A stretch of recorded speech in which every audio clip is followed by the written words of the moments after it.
I attended UWF from 2011 to 2015 and really enjoyed my time on campus. I had a handful of paranormal experiences. My last dorm on campus was haunted. A Southside dorm room a friend of mine stayed in was haunted, and a few other strange occurrences. But the main story that haunts me still is when I saw a dead man in the nature trail at my university. I wasn't unique in my habits of sneaking to the trails behind Building 11 with my one-hitter to the university's nature trail to smoke. So when I'd go out onto the boardwalk trail, I'd smell some fellow tokers and midnight smokers, as well as hear them shuffle as I would to keep the smell from lingering. But I was traditionally paranoid and carried a handmade spoof. I felt after my first semester at UWF I was pretty familiar with the trails and getting away with smoking in them. So, in early 2012, I was with a few friends that I had made, partaking in collegiate debauchery out in the trails. I loved nature and was glad I found like-minded peers to chill with. Well, there were 6 of us passing the J around, and then 4 of them left with mad munchie cravings, and that left me and my friend, whom we'll call M. So Em and I, being young ladies and roomies, were actually aware of the silence in the woods just away from the boardwalk trail. She and I were giggling over a cute guy friend of ours when we heard a deep wheeze. I jumped and looked around, and saw a silhouette of a person near us up to the top of the wooded trail about 15 feet from the entrance of the boardwalk trail. I whispered Em, "Do you see him?" She nodded, not responding, the J still burning in her hand. I told her to pass it. I damped it out with my saliva and hid it in my plastic spoof. Yes, by this time I had upgraded. I was freaking out. It's probably campus police or a random guy who wasn't a student. Again, we were both young girls, freaking this was going to be a bad situation. Boy, oh boy. She and I stared this figure down. She held my hand and I tried to summon any and all courage I had. Any sense of high we had was absolutely gone. I felt cold sober as this thing or person began gliding towards us. He wasn't walking. There was no crunching of fall leaves behind this man's feet, no thump-thump of footfalls. There was no snaps of twigs as you would hear if someone were walking. He was coming closer and closer to us, the cool air not being what was sending chills up my spine. He could barely make out a pale face. No hair really on his head, and he seemed older than a college student. My thoughts completely interrupted when I hear a very faint, "Is this the way?" And just as quickly as this person had appeared, it was gone. I kid you not, this thing now disappeared. Em grabbed my arm, making small scratches with her nails as we momentarily crapped ourselves. What was that? What just happened? Where did he go? He was just there. What was that? Em stammered out. My mind was racing a mile a minute. There was no way. I didn't believe in the paranormal that strongly at the time. I finally find my feet dragging her and myself near where the silhouette was and duck through the bush to the boardwalk, passing 1, maybe 2 people trying to get away with their own debauchery, but I didn't care. I felt like I couldn't breathe. We kept running to the next lamp, and we stood underneath its brightness, thanking God for the peace of mind it gave us. We caught our breath, and I looked at Em. What was that? She shuddered and stared back at me with a blank expression. Was that... could it have been, a ghost? I blurted out. Em shook her head and shrugged, saying, Nope. I want to go, let's go. I agreed, and we fast-walked with segmented running to our dorm in pace. We had nearly forgotten about our experience until about 8 months later. We get a campus email blast of remains found by a canine unit in the trails, right by where we were that night. It was a man who had been missing and was just found. And they found more remains back there too. Em and I were freaked out, but it kind of made sense. Maybe he got lost in the cold or something and felt ill, and his spirit was stuck there because his remains were there and not put to rest. I don't know. But I do know we saw him that night, and he wasn't human.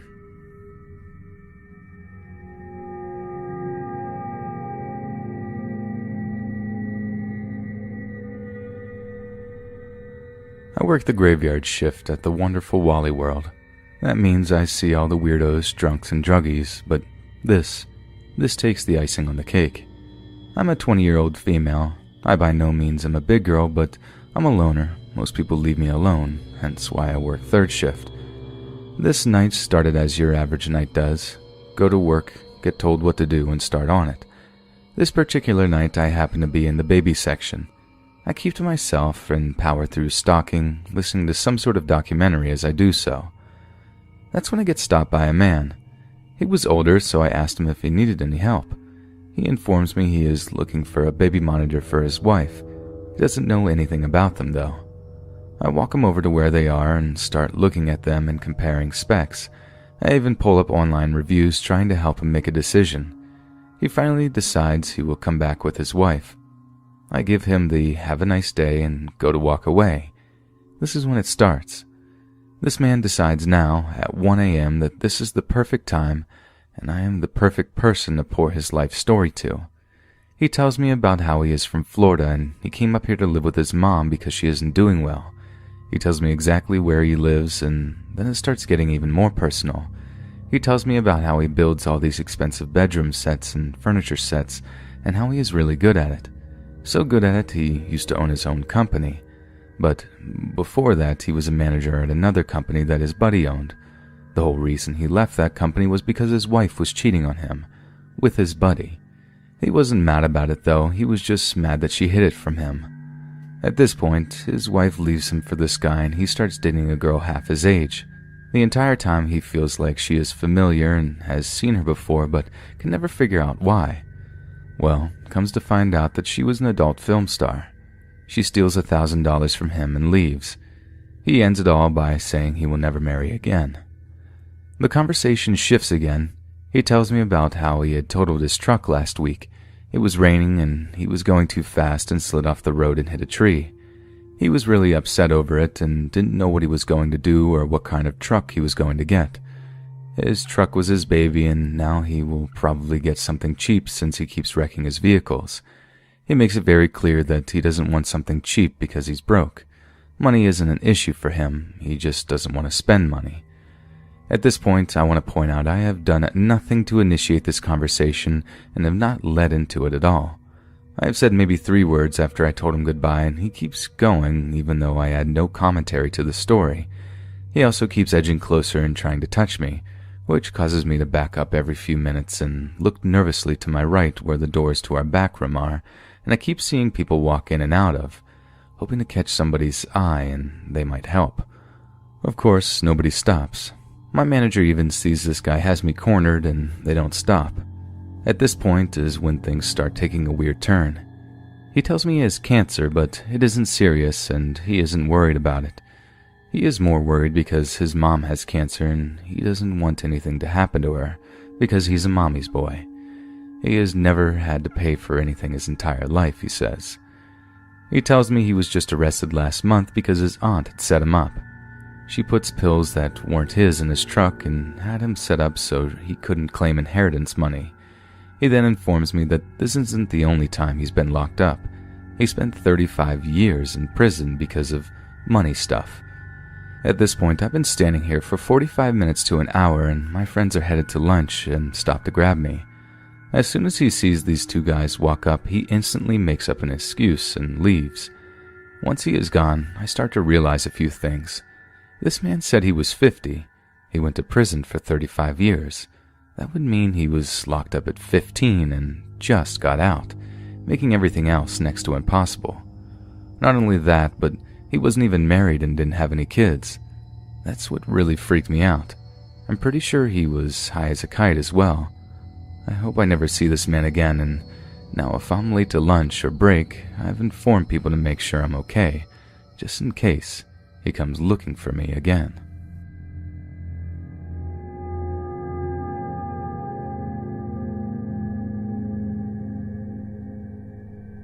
I am an atheist, but I always had questions after this event.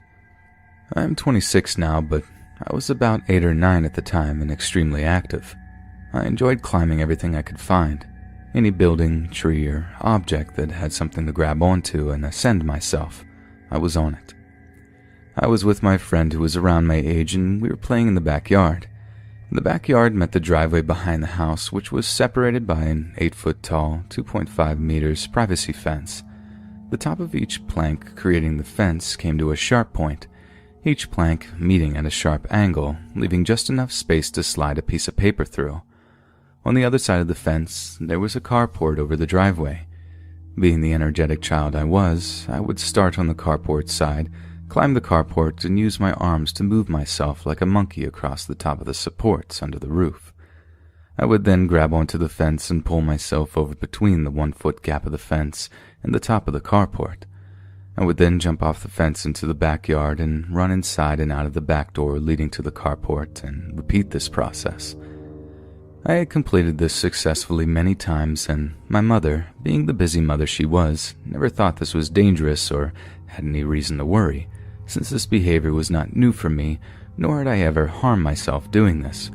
From my continuous need to climb everything, I had built quite a bit of upper body strength for a child my age. No, really, I had visible back muscles, not like a bodybuilder, but definitely not fitting for someone my age. I need to explain my yard layout for the rest of the story to make sense. We had 2 backyards. The carport separated them. We were also a corner lot, so to the right of my house was the second backyard, which was all grass and just had a shed. If you were standing in the carport looking over the fence to the right, you would not only see this backyard, but be on the other side of the yard, which was separated by another fence, meaning that this second backyard was fully enclosed by a privacy fence. With this view, you would also see a residential intersection and a little ways down the street, as houses were still being developed in this residential area. I wanted to show my friend my ability to scale the carport and jump over the fence. Today, however, my judgment would fail me. As I was using my arms to pull myself across a beam that ran horizontal of the carport and towards the fence, my hands got into something that felt oily. I could not see my hands as they were clasped against the bar, but I knew that a drop from that high would hurt, so I had to keep moving until I at least reached the fence. Just as I was almost to the fence, I finally stopped. Out of a reaction, I reached out to the fence in mid-fall. Now, if you remember earlier, these fences are pointy and come to a sharp angle, creating a small gap between each fence plank of less than 1/16 of an inch. Grabbing onto the top of the fence was the worst mistake I had made. All in a split second, I fell further onto the top of the fence that I knew that I had grabbed and came to an immediate stop, suspended in mid-air, only a second later to realize that yes, I did in fact grab that fence. But I was not at the top of the fence as I had planned. My pinky, and only my pinky, was wedged about a foot down the fence in between the 1/16 of an inch gap, the only thing that stopped me from the cross stud that ran along the length of the fence. I did not feel anything. I was just confused. On the 3rd second, I screamed in terror at the realization of everything that just happened and must have been fueled with adrenaline. I pulled my entire little body up, with my pinky being the only thing keeping me suspended in the air, and threw my right hand towards the top of the fence, successfully grabbing onto the fence. I was able to then pull my weight off my pinky. I grabbed on and used my feet to brace against the 90-degree angle I was stuck on and screamed at my friend, which thankfully I invited over that day to go get my mom. I wasn't crying or screaming anymore. I just knew that I needed to hold on. I wish that I could say I remained brave and didn't cry at all, but that would be untrue. As soon as I saw my mom come out of the back door, I began crying. She ran over, freaking out, and put herself under me so that I could sit on her shoulders and release the pressure off my pinky without holding myself up. She told my friend, who was bawling and completely freaked out, understandably, as we were children, to call 911. Despite this, he successfully called 911 and described our house. I know it's been long, but please bear with me, as this is where the event happened. From my unfortunate position, I could see above the fence. I was the only one that could see over the fence. I could hear the fire truck, and I saw it pull up at the wrong house. With my child mind, I honestly told my mom, "I hope that truck is here for me." I know, who else would they be there for? So they must have seen my little head peeking above the fence and ran around to the alley where I was in the carport with my mother to assess the situation. The minute they got there, one firefighter grabbed the fence with all of his might and attempted to part the fence to release enough pressure for me to pull my pinky out. It was no use. He tried a second time. It was no use. They discussed over a matter of 30 seconds on how to fix the situation. Now, my house is a corner lot, so not only can I see over my fence from the carport, I can also see over the next fence, which is how I saw the fire truck coming down the street and where they parked. Using the same position I was in, I could see a solid black truck coming down the street. The firefighters, still discussing their options, and my mom, getting worn out from holding me, were all completely oblivious to this truck. The vehicle pulls right up to the side of my house, and a black man gets out of the car and begins walking around the house towards the entrance of the car. I lose sight of him as he gets close to the fence and is rounding the first corner. Despite the situation I was in, my full attention was on this man. I'd never seen him before. I was not scared of him or worried. I just somehow knew he was coming over to help me. He rounded his side of the corner just as the firefighters left the carport, heading directly towards the same corner to get what I assume was a tool to break or separate the fence. No sooner than the firefighters left back towards their truck, the unknown man walked around the same corner. At this moment, it is just me, my mom, and this black man. Without saying a word, he grabs the two fence planks and begins to pull the fence to separate it. I try to pull my pinky out, no success. He grabs the fence planks one more time and they bend, almost unnaturally. "Try again," he says. My pinky slid out from between the planks with absolutely no effort. "Y'all have a good day," he very plainly states as he walks back to the same direction he came, my mother showering him with thank yous and oh my gods. Just like last time, as soon as he rounded his side of the corner to leave the carport, the firefighters rounded the same corner with tools in hand to break the fence. They were shocked. They asked us how I got my pinky out. My mother explained to the firefighters, "There was a man that came out of nowhere and parted the fence. Did you not see him? You had to have walked right by him." No, I have no idea if they could see him or not. I knew that I could, but the moments that they would have seen each other, both the firefighters and the man were close enough to the other side of the fence that they were concealed from my view. So while I know logically they passed each other, they would have had to. I don't know if they honestly couldn't see him or if they just overlooked him in their rush to free me from the trap that I was stuck in. When I looked up and over the fence, as I was still sitting on my mom's shoulder, the man and his truck were both gone. I never saw the man again. The firefighters apparently never saw him in the first place, and me and my mom were shocked at what just had happened. Honestly, he could have just been a man that saw a child and a bunch of firefighters and believed he could help, but that doesn't explain why the firefighters completely missed him. He also would have had hardly any information to run off of when he arrived. He would have seen some kid's head sticking up above a fence, 2 fences over, crying, and a fire truck with lights on, and just magically knew to stop and exactly where to go and what to do to fix it with no tools or anything. All the while driving down a residential road, mind you. It just does not add up to a good Samaritan situation. There's a lot of information he would have needed beforehand and a way to get to my side of the fence without somehow being noticed by any of the firefighters on scene. Guardian angel or not, that man saved me that day.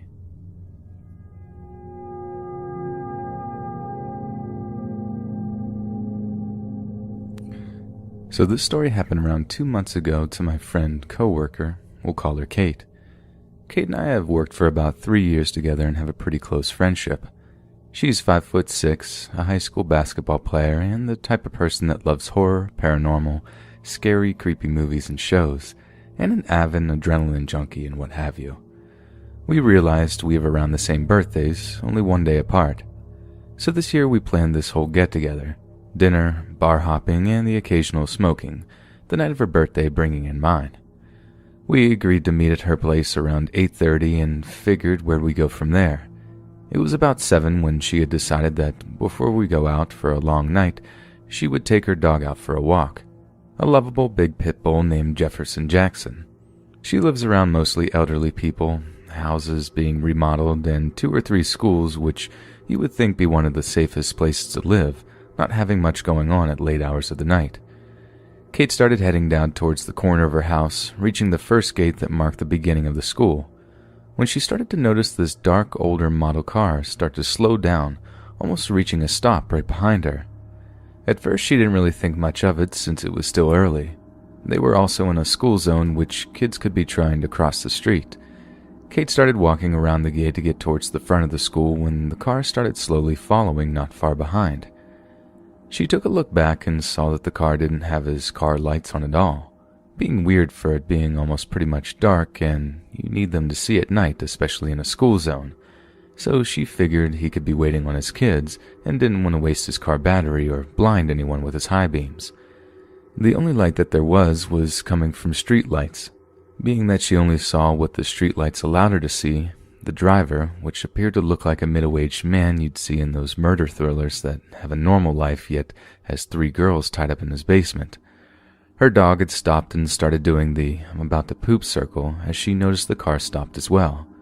She started studying this creeper and could notice he was looking straight at her, so she gave him this "don't mess with me or I'll kick you" type stare, when she realized her dog was pulling on his collar and starting to walk again.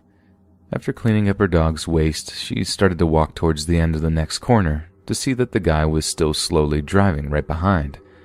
Not trying to show that she was getting kind of creeped out, she started to walk closer to her dog and held her phone up to her ear as if she was calling someone.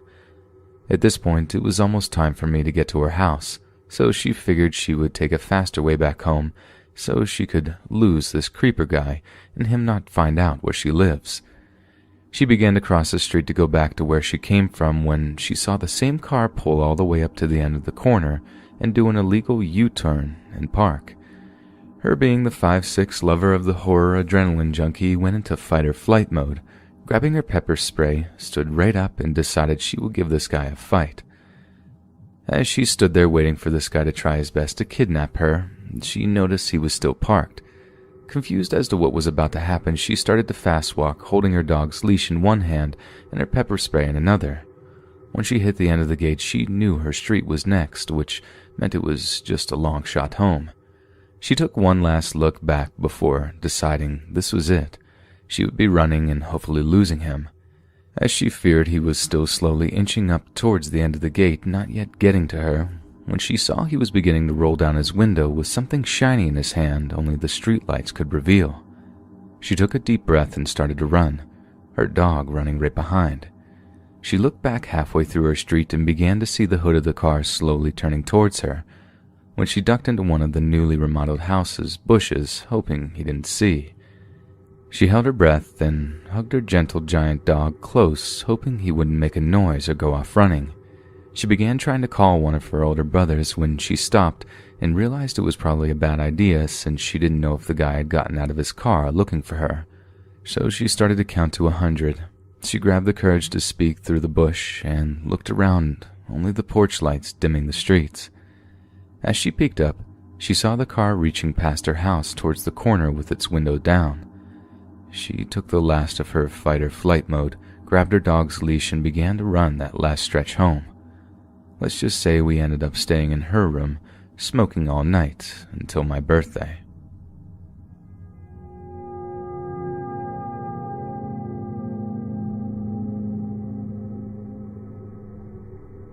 I have very recently posted on here about my experience at a haunted hotel with my mom.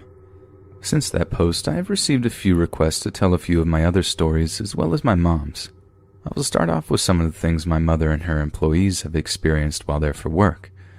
The first story I remember being told by her was when I was a lot younger. She and 2 of her employees and friends, who for the sake of the story I'll call A and T, so they were all exploring the old hotel when they stumbled upon an old staircase. At the first sight of the staircase, my mom and A knew that they weren't supposed to be there, but T insisted they explore further. T headed up the narrow staircase and my mother reluctantly followed. As they were close to the top of the stairs, they were both overcome with dread, and even T started to feel like that they were doing something wrong. The next thing that they saw was what my mother described as a mist with a transparent face. My mom and T both ran down the stairs, and A swears she saw the thing chase them. They all ran out of the stairwell and went to their rooms. They later found out that those stairs were once used by the servants years ago. I myself have been to those stairs, and there's just a sense of unwelcoming coming from them. This next story is from just a year ago when I went there for work. Before we arrived, we were told that we would not be able to have our own normal room and instead received an upgrade that we would end up wishing we didn't receive. To paint a picture, when you walk into this suite, there is a small foyer. On the left is the master and the right is another room. Mine, my mom's, and coworker's room that we all shared, and straight on was a little living room. To get into this story, I had to share a bed with my mother while on my computer, who we will call S, slept in the bed right next to us. On the first night, I was laying in bed, unable to fall asleep, while my mom and S were fast asleep. I'm laying there on my side when suddenly I hear what sounds like a bunch of people talking, and I don't mean like 5 people. It sounded like a whole ballroom full of people. Now keep in mind it's around 11 p.m. and we are far from any public part of the hotel, but again, it's late and most people are asleep. The next morning, I tell everyone what I had heard, and S tried to come up with some explanations while A, the same employee of my mother's from the previous story, decided to ignore the possibility of anything supernatural, as always. I ended up putting it in the back of my mind, and we carried on our workday as normal. Later, during the day, my mother asked me to receive S's coat since we were heading out, and because I was the youngest, so I could move faster. I agreed, annoyed, and sped walked back to our room. When I arrived, I felt very uncomfortable. I headed to our room and grabbed her coat from our closet, the whole time having the feeling that I was being watched, so I just decided to try and hurry up. As I was opening the door to our room, it felt like someone physically pushed me out of the room and the door quickly closed behind me. I got a sick feeling in my stomach and practically ran back to my mother. I told her to never make me go back into that room alone again, but they all just shrugged, thinking I was being dramatic. The last story and biggest story happened just the night after my incident. I fell asleep no problem and wasn't woken up to bumps in the night, which is very rare at this location. The next morning, however, S asked us if we were up at any time during the night. We all gave her a quizzical look and told her that we hadn't. She then proceeded to tell me something that really made me quietly freak out. She said that she was woken up around 3 a.m. to the sound of footsteps and people talking in the foyer of our room.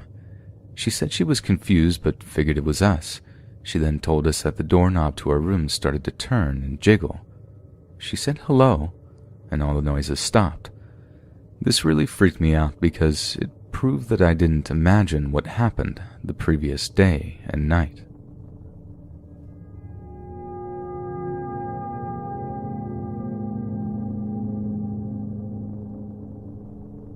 To start off with, I'm a 19-year-old female, and at the time of the story, I was around 15. I want to make it clear that I'm a very spiritual person and have had many encounters with paranormal before, but this one was the most terrifying yet. Every year for work, my mother has a convention at a hotel that was built in the late 1700s. The place is massive and overall elegant. Since her work has been going there for years, our family gets a discount whenever we want to venture there for vacation. This was my first time at the hotel, and I instantly loved it. With me was my father, brother, and of course my mother. When we first got into our room, there was just a dreading feeling whenever I entered my room alone, so I tried to only go in there with my brother. We had a lot of fun eating gourmet food, getting a spa treatment, and wandering around the hotel grounds. I was outside one day with my camera and decided to take a picture of the main building. As I was looking through the camera, I noticed tiny windows at the top of the building. Nothing unusual. Just windows to the old maid quarters, my mom would say. But I still got a weird feeling from just looking at them, and it didn't help that most of the windows were broken or even open in the dead of winter. One night after dinner, my mother and I decided to walk around the interior of the hotel while my brother and dad rested in the room. It was around 8 p.m. and there were very few people, especially a few straight away from the main entrance. We took our time walking around and looking at various rooms, including a movie theater that we both refused to enter. Before we headed to bed, We decided to go back to the very top floor to look out some of the windows to get a better view of the town below. We entered the nearest elevator and pressed floor 16. As we were going up, my brother called to ask us where we were, and my mom and him started chatting. All of a sudden, the elevator doors opened and we were both frozen in place. The door opened and we both got hit with an incredibly cold breeze along with a pitch-black room.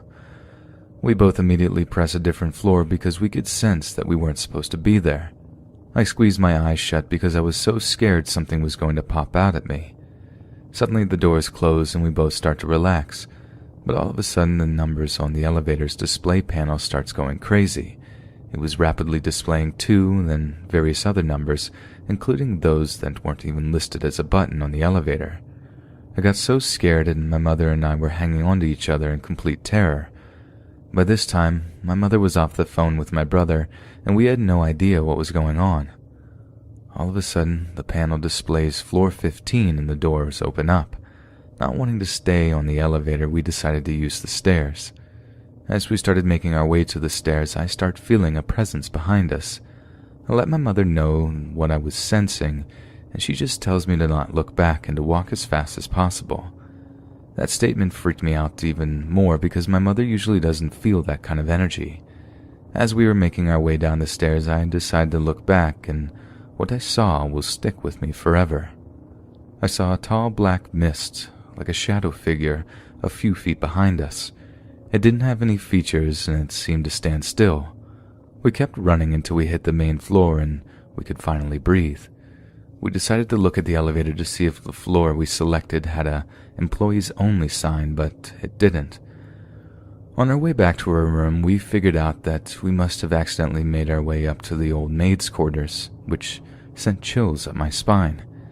My mom also came to the conclusion that the cold air must have just been the winter air making its way through the broken and open windows. I agreed, but the cold air felt different from the crisp winter air from outside, but I could have just imagined that. When we got back to our room, my brother asked what happened, and we told him the whole story. All of a sudden, he looked at us with a weirded out look on his face, and he told us that while on the phone with my mom when the elevator doors opened, he heard a bunch of whispers coming through our end. This freaked me out so much, and I opted to sleep in my mother's room the rest of the trip. Nothing else happened during our vacation, and we left a few days later. My mother still has her convention there every year, and now that I'm employed with her, I go as well.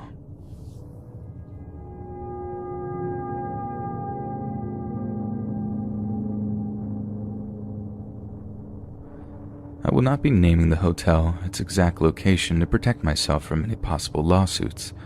All names in this story have been changed to protect our privacies. This incident happened to me about 5 years ago. I was a front desk clerk at this chain hotel, and it was the simplest job I'd ever had. It was located off of a highway, so our guests are usually passerby families or truck drivers. It wasn't anywhere near the downtown area, so our guest capacity never hit its limit. The hotel was 5 stories high, but we usually only assigned rooms from the 2nd to 4th floor for our guests.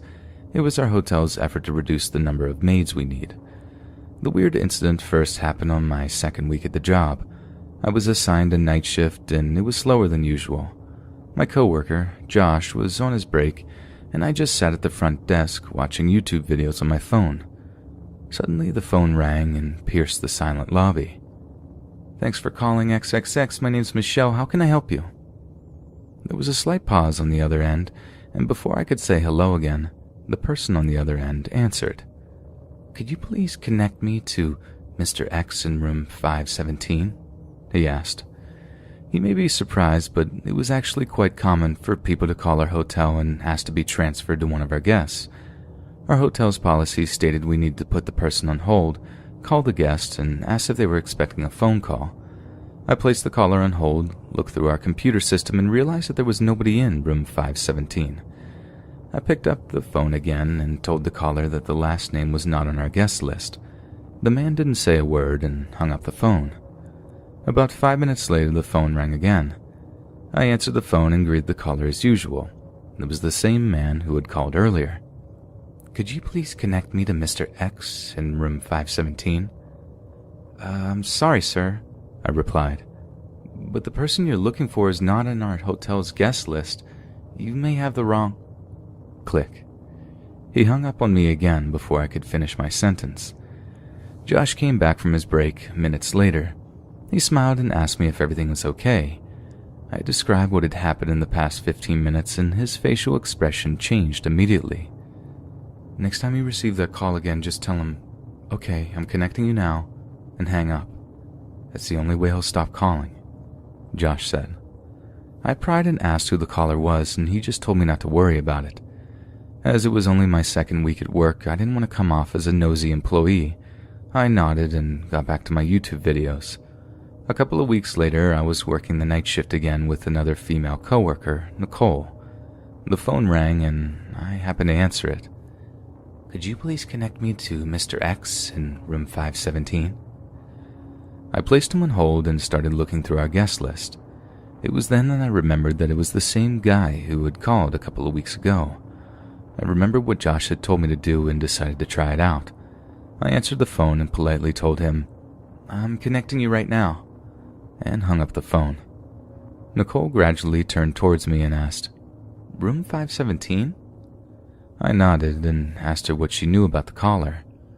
Nicole scanned the lobby to check for any guests in the lobby before signaling me to come close to her. "We don't know who or what's been calling us," she whispered. "He's been calling the hotel for over 10 years now. Apparently there was a Mr. X who stayed with us but died of a heart attack in room 517. We have no idea who's been calling." That creeped me out. I asked if Nicole had ever answered the guy's call, and she said every front desk employee has received the call at least once. She then warned me never to lose my cool with the caller, as a previous employee mysteriously quit his job a day after raising his voice at the caller. He became extremely ill and was bedridden for months. Throughout the 5 years working at the hotel, I've answered the call for room 517 about 50 more times. It was very frequent. I grew used to it and almost felt weird if he hasn't called for weeks. As far as I know, the hotel never contacted authorities for help. Our concerns were usually brushed off by the manager as prank calls. It seemed unlikely for someone to prank the hotel for almost 2 decades. I recently spoke with Nicole about the phone calls, and she said her nephew, who currently works for the hotel, has received the call as well, but he said that it was a woman who asked for Mr. X in room 517. I tried researching about the guy who passed in room 517, but since it was such a common last name, my attempts were usually fruitless. And no, there were no reports or articles about someone dying in the hotel either. To this day, I still have no idea who's been calling for Mr. X in room 517.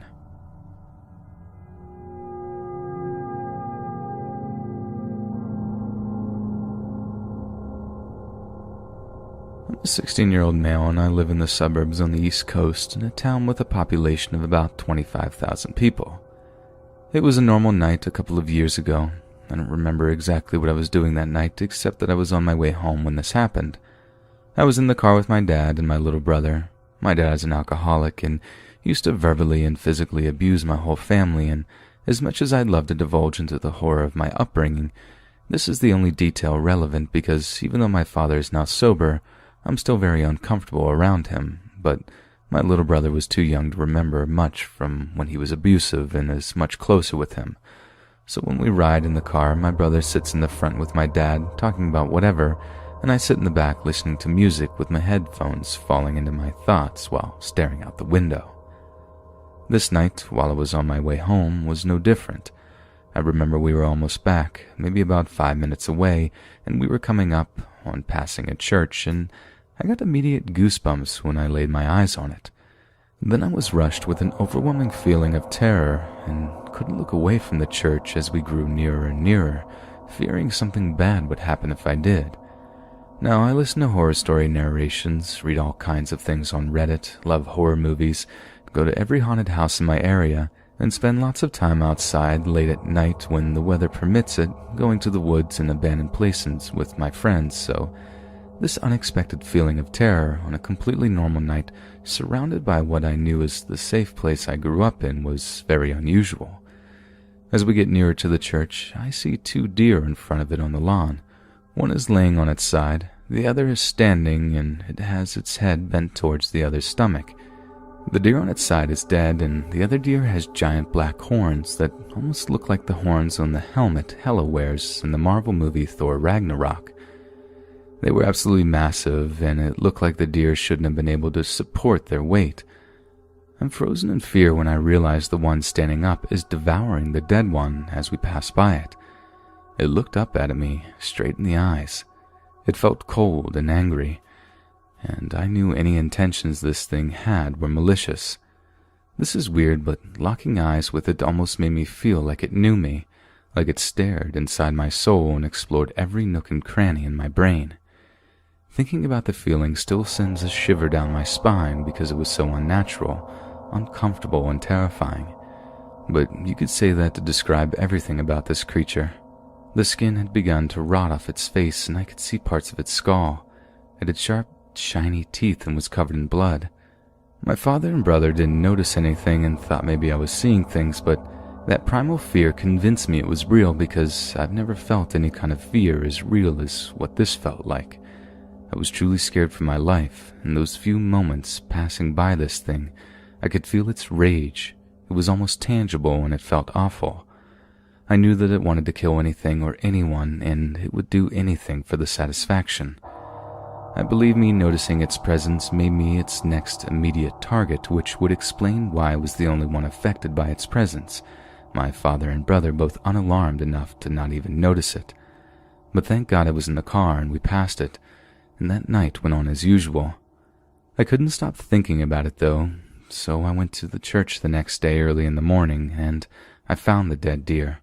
All of its fur was skinned off, and it had a huge hole in it, and upon looking inside, I saw that its body was completely hollow. No blood, no organs, no nothing. But it wasn't flat.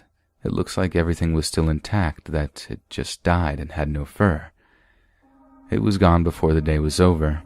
I still have no idea what happened that night, but I haven't seen anything similar since this, and I don't know if it was a skinwalker or not. All I know is that it scared the life out of me, and I hope I never see anything like it again.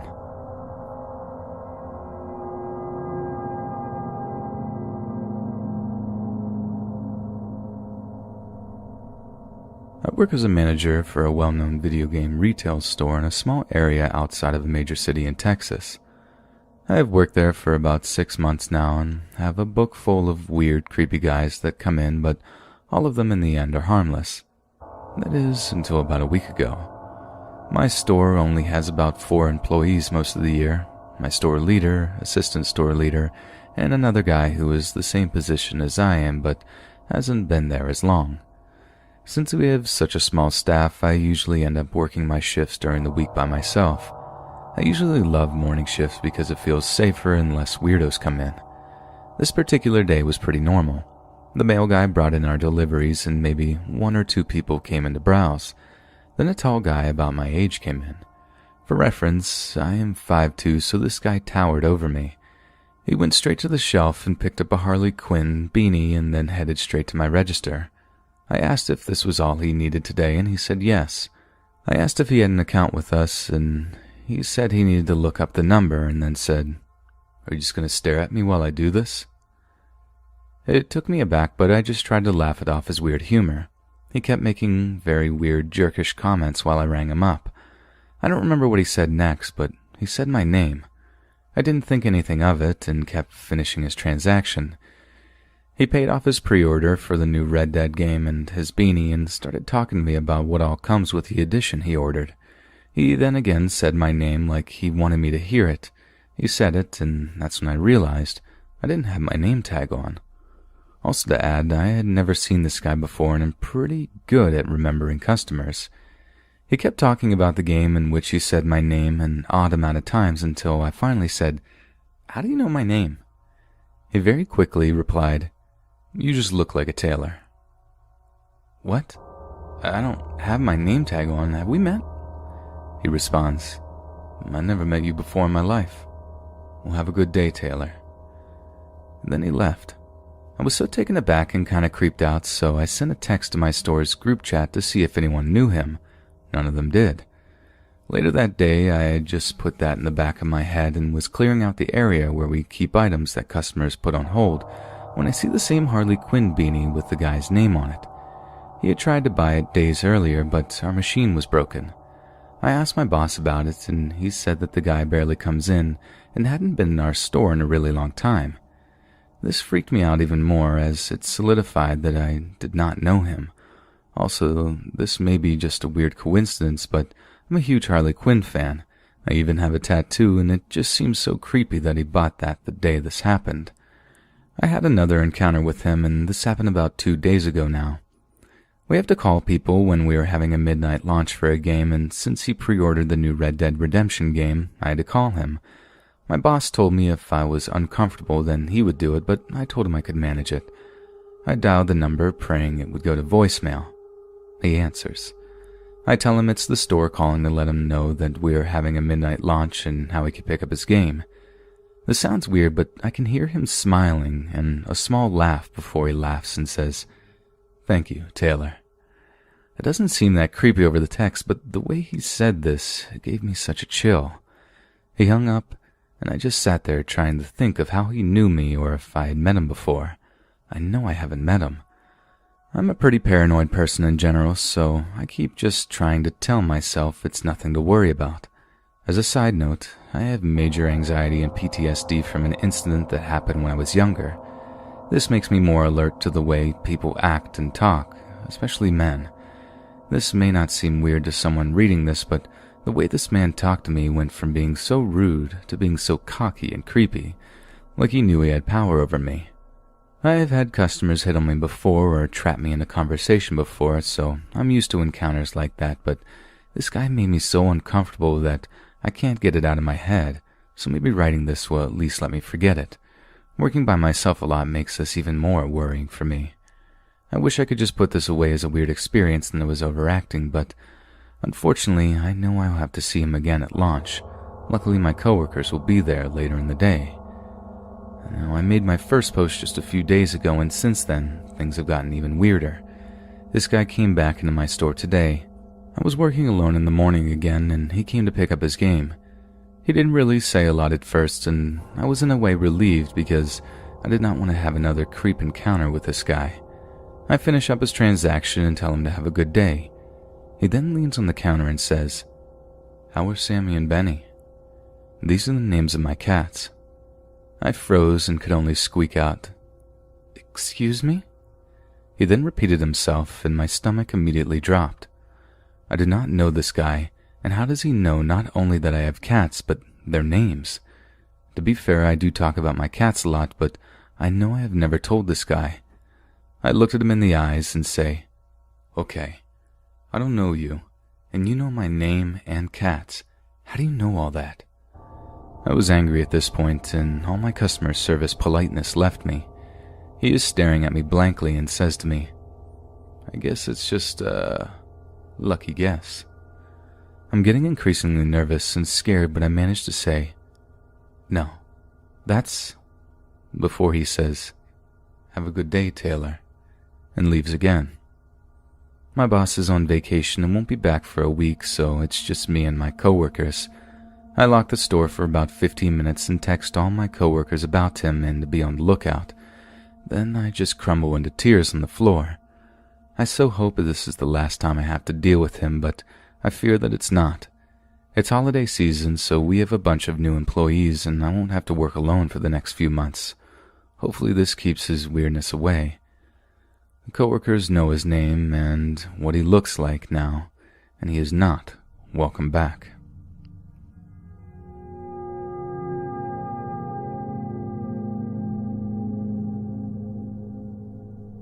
In my country, it's tradition that seniors get to go on a 5-day school trip. So this acquaintance, Hope, went with her school abroad to Spain. At the fourth and last night of the trip, she, with her school, went to a club. She was generally a very carefree, borderline wild person, so making out with complete strangers in the club wasn't something serious for her. And so she did. A 20-something-year-old man, upon seeing her, asked her to buy her a drink, as in my country the legal drinking age is 18, and given her personality, things quickly escalated to a full-blown makeout session. The guy, though, was getting too touchy for her liking, so eventually she told him she doesn't want to continue. Surprisingly, he didn't take it to heart, as he was pretty chill about it, and he still asked her to go to his place with him. She quickly explained that she was on a school trip and she wasn't allowed to leave the club. Again, calmly, he wrote on the receipt of his drink his address and number and gave it to her in case she changed her mind. He left after that, and she quickly forgot about it. Upon arriving back with her school, almost a week after the trip, some very bizarre-looking pimples make their way around the area of her mouth. They were big and infected. As the days progressed, the pimples stayed, even getting worse at some point. She went to a dermatologist quickly after she realized those pimples weren't the traditional ones almost every teenager has. The dermatologist told her to do some further examination because the areas were seriously infected. She followed the doctor's orders and waited for her results. When the results came back, the doctor had a very severe expression and asked her if she did something peculiar the last days. She replied that no, she just returned from her school trip. He then proceeded to ask her whether she had kissed anyone on her trip.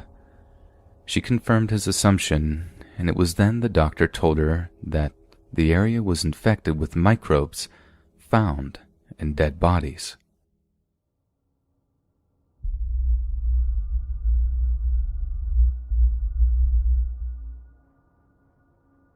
I'm 15 and I was playing some video games before passing out. It was about, say, 11 p.m. when I hear the doorbell ring. Out of instinct, I began walking downstairs, but about halfway there, rationality came to mind. Who rings a doorbell at 11 p.m.?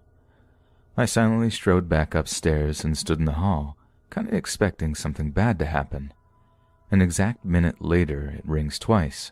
My parents begin to leave their room and give me a quizzical look, and all I had to respond was a shrug.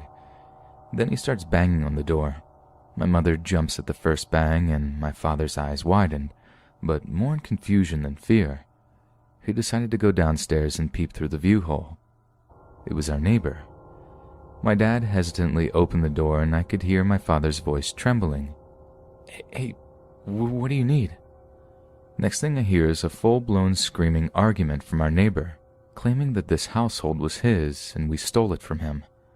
My father's uneasiness was quickly replaced with annoyance, and he simply shut the door without giving our neighbor the time of day. My dad stepped on the first step going up the stairwell when our neighbor first hit the door. I'm not talking about banging with a fist. This man was full body slamming it.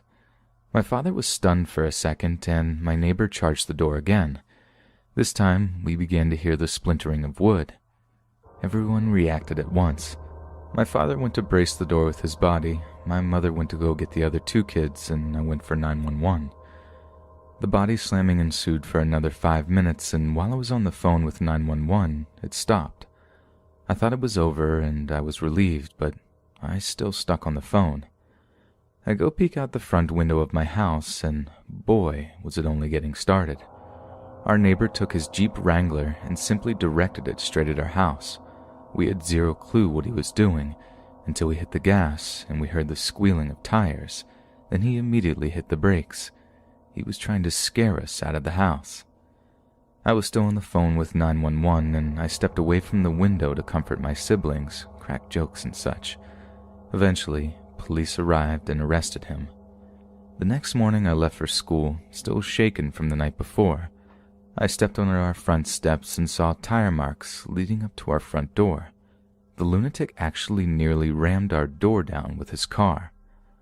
I never found out if he was mentally ill or on something, though it really seemed like it, and I never want to see this guy again. But the unfortunate part is that he lives directly to my right.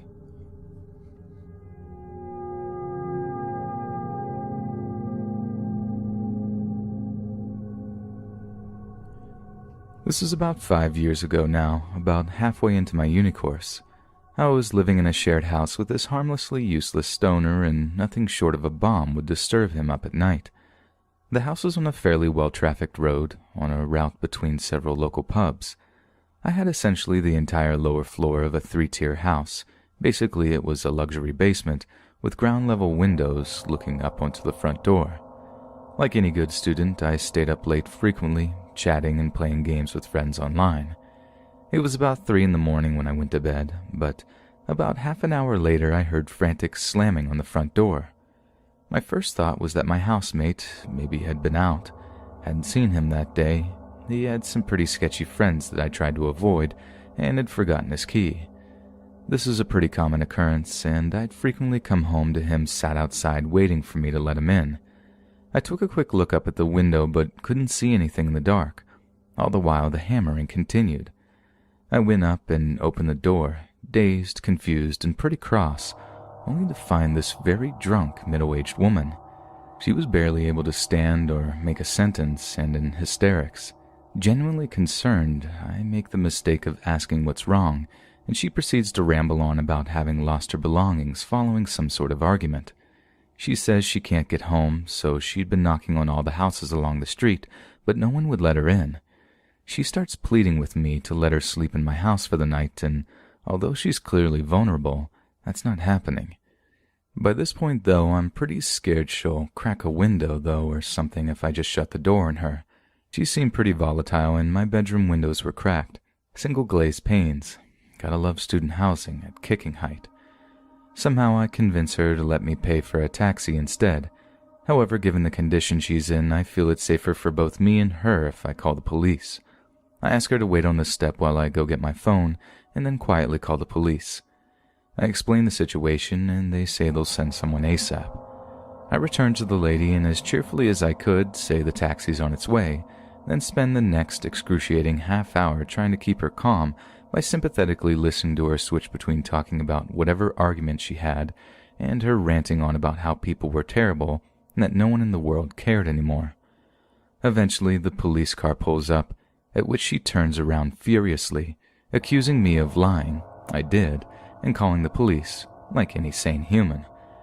For a moment, I'm terrified that she's going to go for me, and really wished as a small girl, barefoot in a fuzzy red dressing gown, that my 6-foot dodgy housemate had been there to back me up.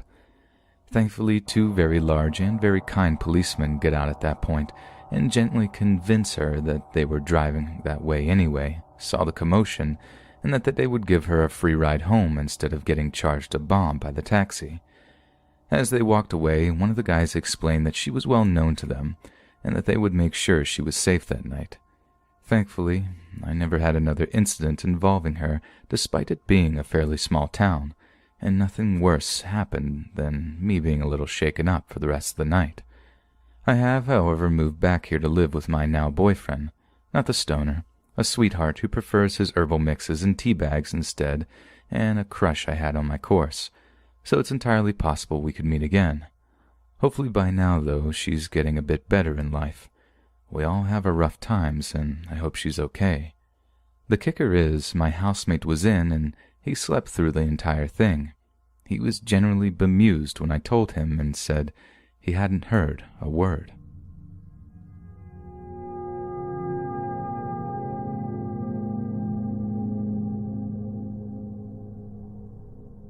To start off, I'll just give a bit of background.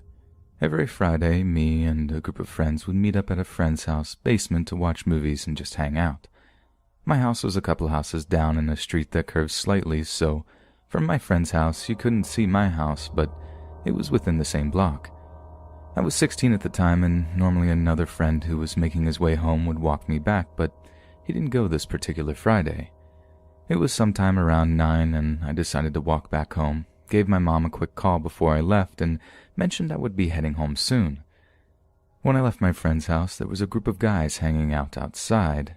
I didn't think much of it, since it was normal for people to be hanging out around this time in the area.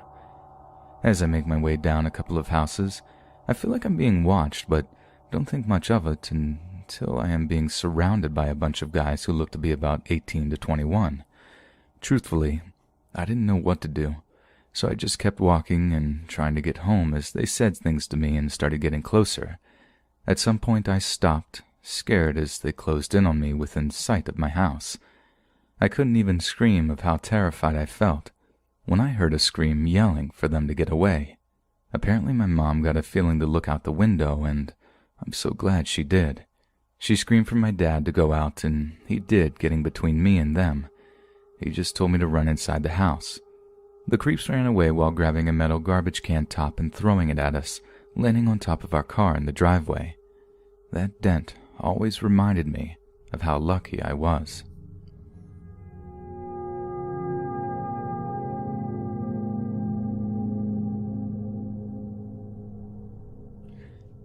So a few weeks ago, I was up late and wide awake and realized I hadn't eaten dinner. It was around midnight and I wasn't in the mood for drive-thru and hadn't done grocery shopping, so I decided to go to my local 24-hour Walmart for a frozen pizza and some ice cream. I'm clearly single. My city is very middle class, very quiet, very suburbia, so I was really not feeling at all concerned about going. I got to the store and then sat in my car for a minute, checking a text I'd received while driving.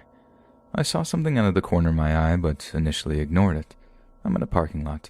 Of course there will be movement.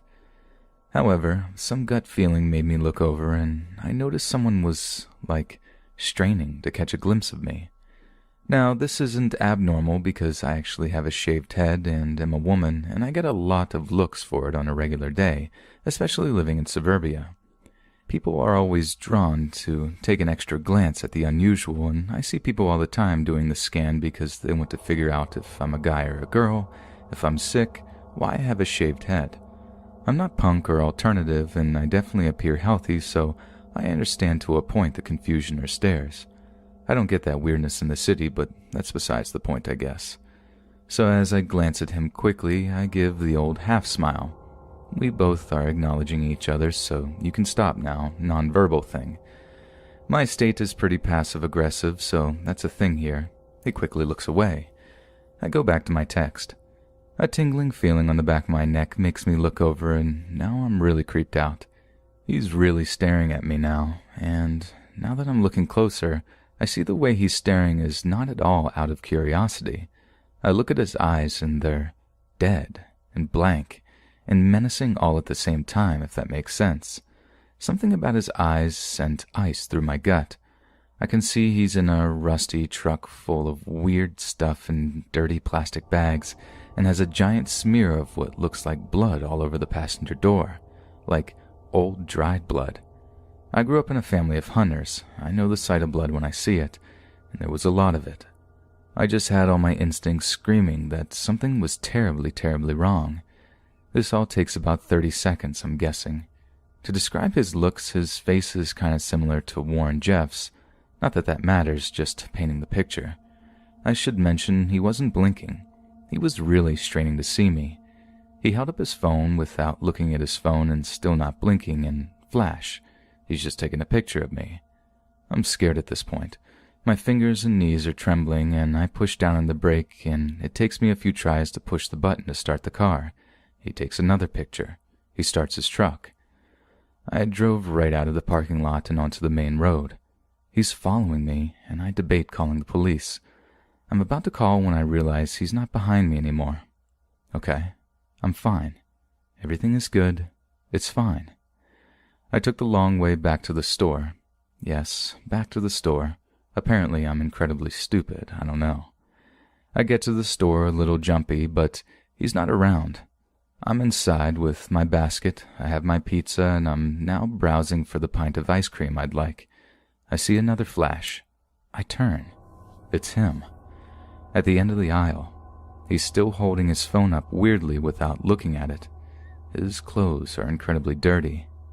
I'm angry and I now yell, "I'll screw this dude," because I get aggressive when I'm scared.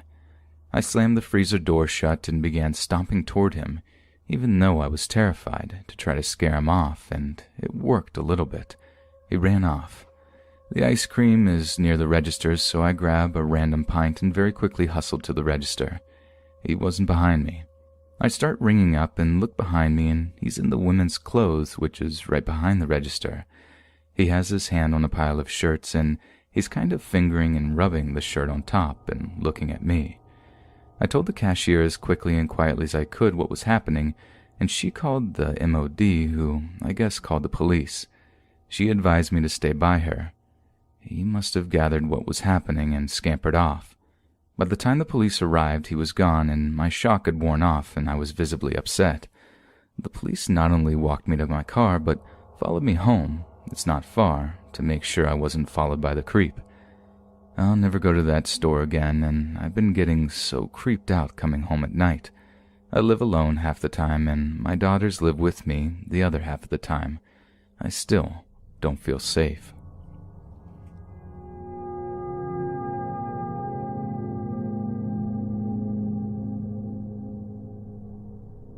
This happened a few weeks ago. I recently graduated from college with a degree in biology, but decided to take a minute for myself before applying to medical school. My school was in a dangerous area, and I still rent in the area because my roommate is a master's student at the same university. We live about 5 blocks off of campus on a street where you wouldn't want to be caught alone at night. One day, I was by myself in our apartment, jamming to some tunes, and I heard banging on the door. This was odd to me because my apartment is a row home-style apartment with 2 other apartments below me and a front door, which I had most certainly locked behind me when I entered the building about 10 minutes prior. It was also concerning because I'm a 5-foot-tall woman and currently alone. Since we live on the top floor, nobody but my roommate and I are ever up on the 3rd floor, and I had not recently submitted a maintenance request. I turned the music off and sat still for a moment, waiting to see if anything happened again. The banging started once more. Now, I recognized that this was stupid, but I walked to the front door and opened it the tiniest crack to see a large, dirty, heavy-set man with a beard on the other side. I asked, "Can I help you?" And he looked me in the eye and said, "I'm here to fix the air conditioner leak. You need to let me inside the unit so I can make the repairs." My management company only has one regular maintenance worker who I was familiar with, and I had never seen the man standing at my door previously. He took a step forward while I quickly said, "Wrong place," and slammed and locked the door. Initially, I wasn't too concerned because maybe he's in the wrong place. I emailed my landlord to ask about maintenance reps in the areas, to which he replied, "The company has an HVAC technician out today, but none to your address. What did he look like?" After describing him as a large, heavier white man with a full beard, she responded, "That was not her HVAC rep. He is a small, thin man, and I'm not sure who was out there." And now I'm worried about my safety because clearly someone has keys to our building, and even my management company can't account for who he may have been. They will also not change the front door lock, so I'm kind of on my own with this one.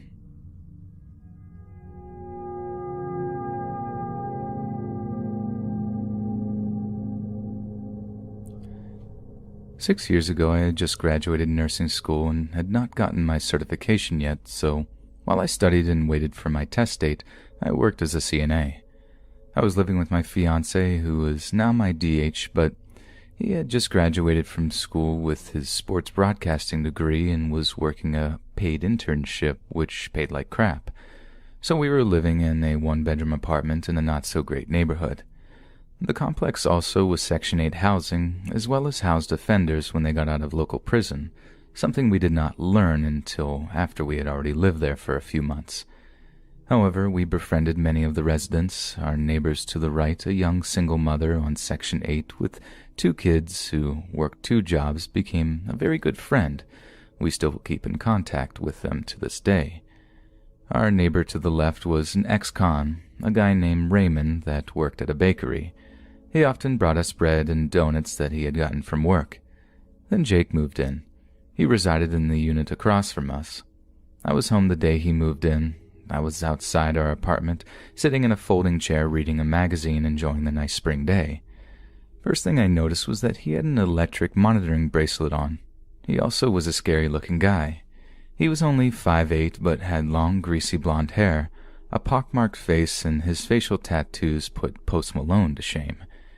He saw me sitting there as he moved things into his house, and he came over to where I was sitting. I grabbed my magazine to go into the house, and he started talking to me. Just polite things, and so I decided to be nice, even though my red flag meter was going off. He introduced himself as Jake, and I gave him my nickname. Not my actual name, but what others call me.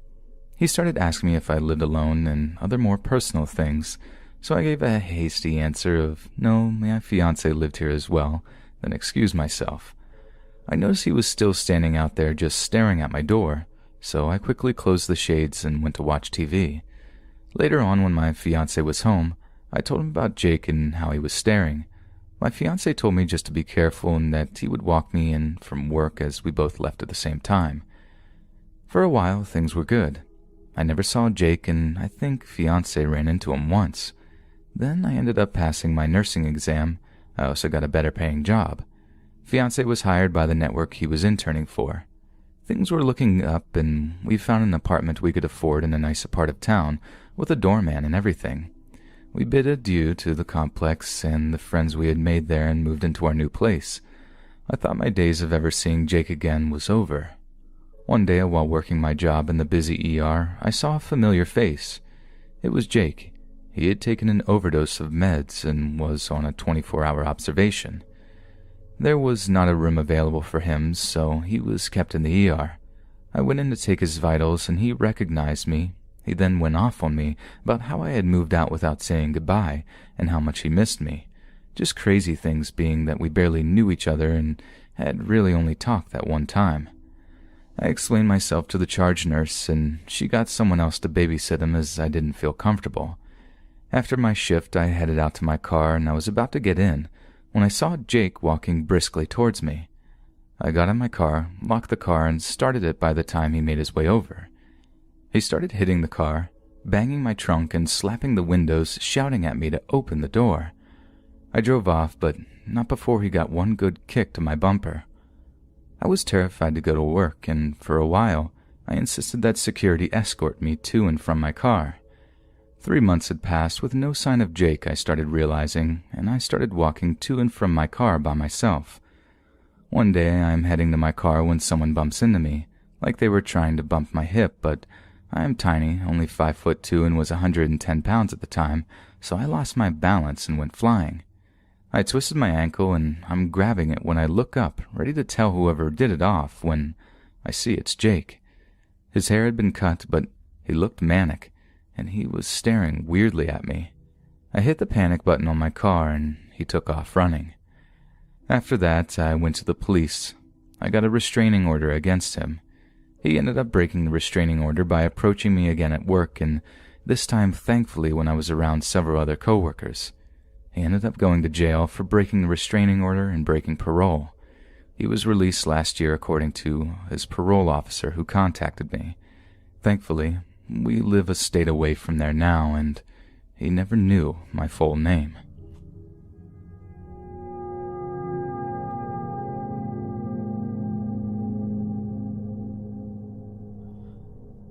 I had a stalker growing up. She lived in my neighborhood with her parents. Note, she's an adult living with her parents, not a child. I used to ride my bike around the neighborhood and would always pass her house. Every time I passed her house, I would notice that she would come outside and watch me. If she wasn't already there, that is. I never thought anything of it because I was young. Her watching me turned into her trying to talk to me. But of course, I would ignore her because I didn't know her. Then she would follow me wherever I rode my bike. Now I was getting freaked out. Why was this woman, who I didn't know, following me? That turned into her following me to my house, asking if she could come in. I eventually stopped riding my bike altogether, so this lady stopped doing what she was doing. I'm 14 now, and still living in the same neighborhood. She's back. It all started with her coming to our door and knocking on it. I remember her and immediately freaked out. Her knocking turned into her banging and violently shaking at the doorknob whilst yelling. She knew our names. She yells, "Hi," to me and my mom's name. I have no clue how she knows our name. Neither me or my mom have ever spoken to her in our lives. The only way she would know our names is if she asked the neighbors that knows us or the landlord, which is really creepy. Why couldn't she have just asked us ourselves for our names? One night, my mom is getting ready to head out to do the laundry at the laundromat near our house. My mom unlocks the door and then goes into the living room where I am. The lady had pushed the door open, came into our house, and started to walk into the living room. My mom yelled at her and pushed her out, slamming and locking the door. This must have meant that she was waiting for the door to be unlocked or waiting for one of us to come outside, Or it could have been a coincidence, but I don't know. My mom left eventually, and as she was walking into the laundromat, the lady was walking behind her, but my mom noticed and slammed the door so she couldn't get in. It was 12 a.m. at this point. I was folding the clothes, and I hear banging on the door, and what do you know? Of course, it's her again. I check the peephole, and I can see her running away, as if she knew I was there. Now, it was maybe 2 or 3 a.m. I was in the living room again. I hear something moving in the grass behind the house. I check to see what it is, and it was the lady. She ran away as she saw me look at her. This has been happening every night since then. I've also been hearing a few people stand in front of our yard, talking to each other quite often late at night, but I'm not sure if this has anything to do with this woman or not. I think this might be happening to our neighbors as well, because I heard them talking about a stalker a couple of times.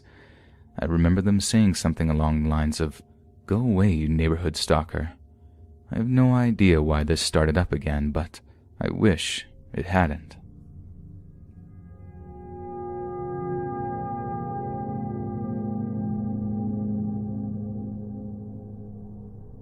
Currently, I attend a university in a small town here where there's many college students, but it's hard to really build a connection.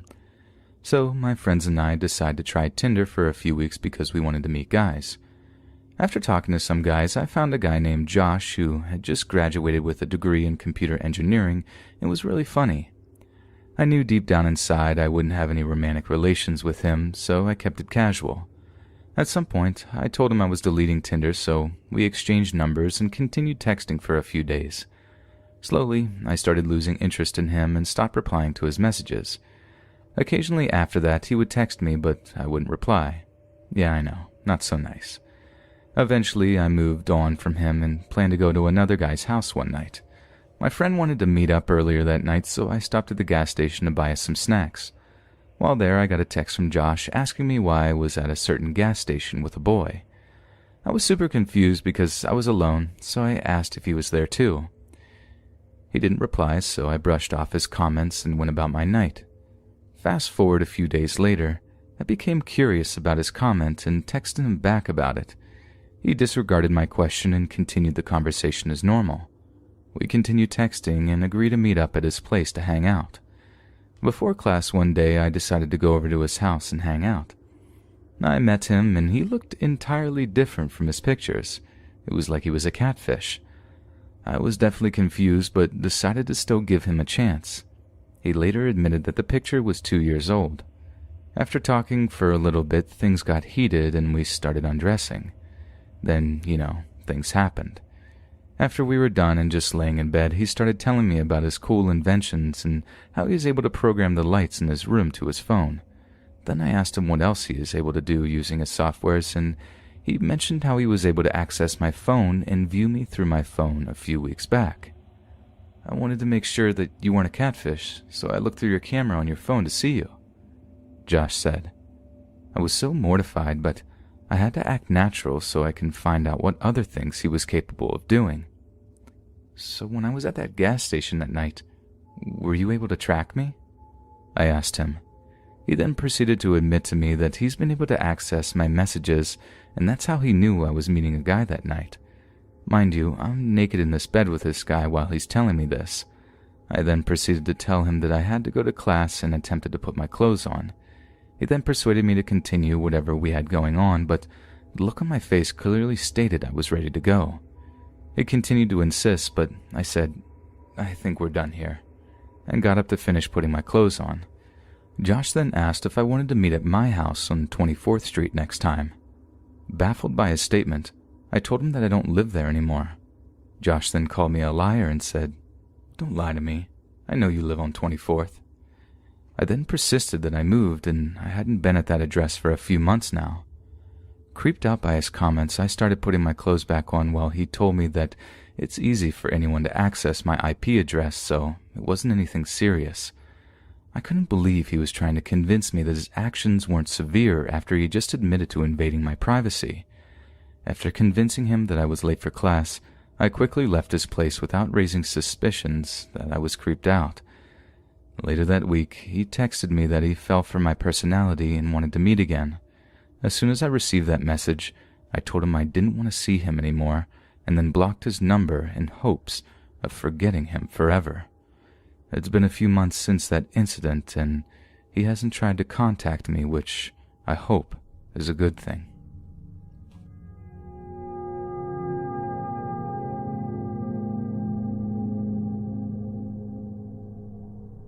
This story happened many years ago.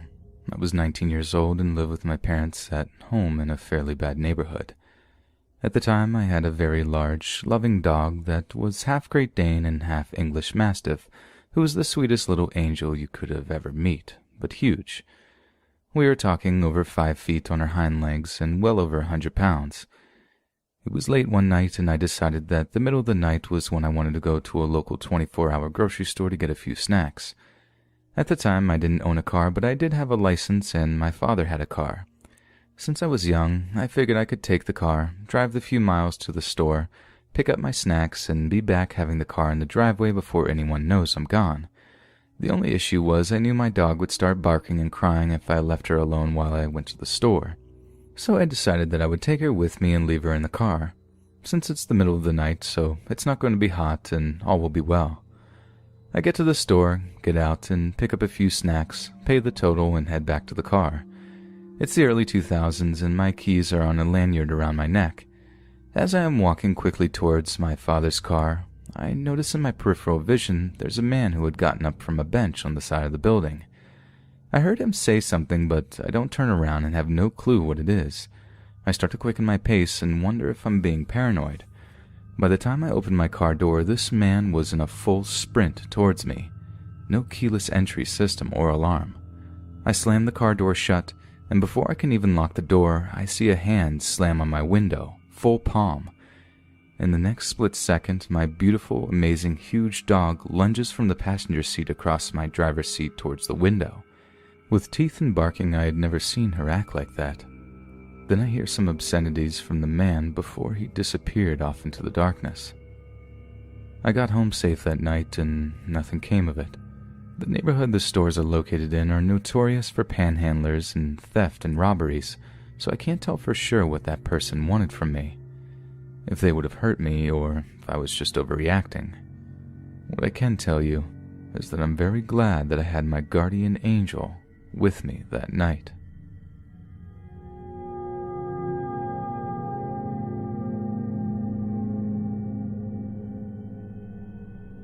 This happened about 4 or 5 years ago when I was a cashier at a pharmacy chain. This pharmacy is not in the greatest part of my small Midwestern town. It's at the worst part of a deserted shopping plaza just in front of a trailer park that has all kinds of issues. It wasn't a bad job, paid the bills and whatnot. I even was on a first-name basis with a good chunk of our customers, due to it being the only pharmacy in the area and the next one a good 20-minute drive north. We had a lot of regulars. Being unmarried and childless, I was put on a lot of closing shifts. There were always at least 2 of us in the store at a time, so if I couldn't handle the drunks and the meth heads, I could always call in the closing manager for backup, or so I thought. A group of guys from the trailer park were in buying several cans of cheap tall boys to take back to the park. I knew them, but not well. One of them, despite being married, was always really flirty with any of the poor women working the register. That night, he cranked it up to 11 and kept telling me that I was going to go out with him. I kept turning him down, but he kept insisting. I ran to the phone to page my closing manager, telling them that since there were 4 of them, I needed to call for register backup. I didn't realize that she had gone to the walk-in cooler and couldn't hear anything. I felt trapped with this guy and his buddies, who were egging him on. I was so close to tears and kept insisting that no, I wasn't going to go out with him and that I was engaged. He offered to wait until the end of my shift to show me a good time. Thankfully, someone else came up to the line, and it was the man who ran security for all the events at my old high school. He chased them off and stayed with me until my manager came out of the walk-in. When we locked up for the night, I made a beeline for my car and raced home. To this day, I never let my guard drop when I walk alone into my car.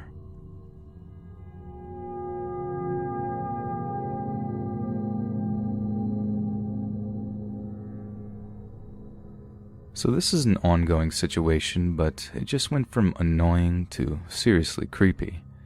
There's a maintenance guy at the office building I work at. He is hired through the landlord of the building, not our company. We call him Bob. Bob is an older guy, maybe late 50s, and a former heroin addict.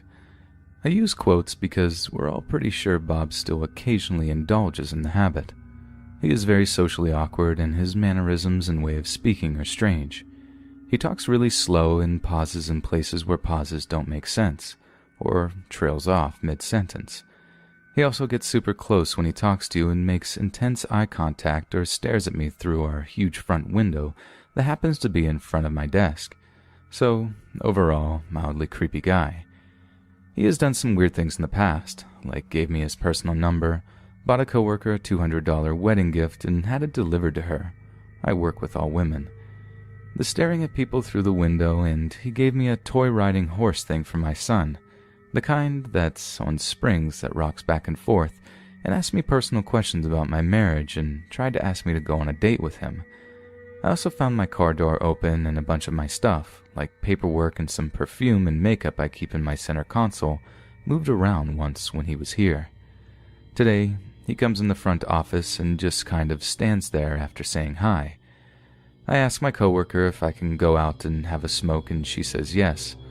I go get in my car and kept the door cracked so I could smoke.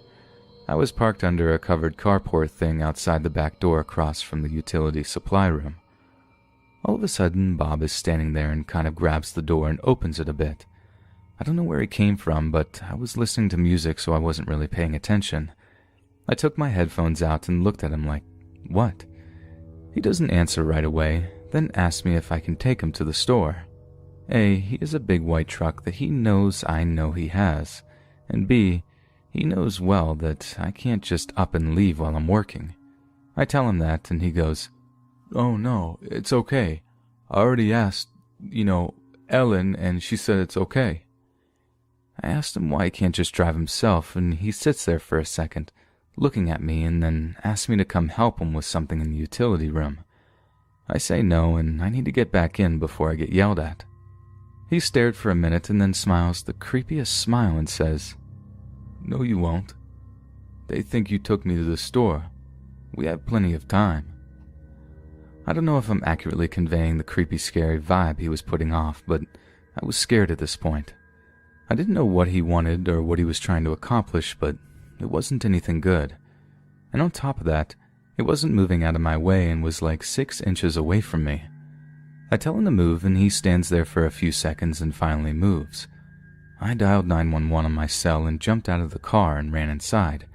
I seriously thought he was going to grab me and push me into the utility room or something. I'm still shook about it. Oh, and he didn't ask my manager Ellen anything about the store. He just made that up. Creepy. He left after that, and I really don't know what to do about the whole thing.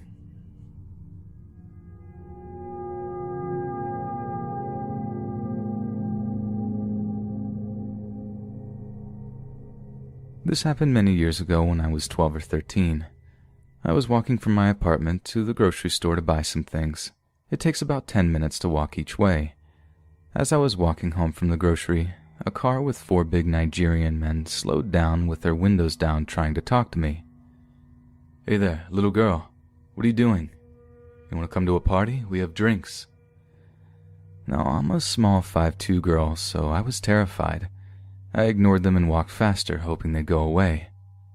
"You want to jump in bed? Why are you ignoring me?" I quickly managed to get past my guard's house and basically ran back to my apartment block. I was praying they wouldn't get out of the car and pull me in.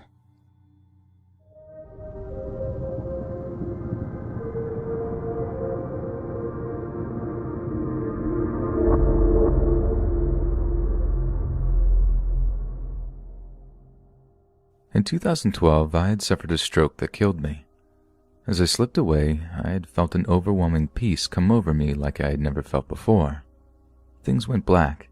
Then I was ascending above, and I saw the city below.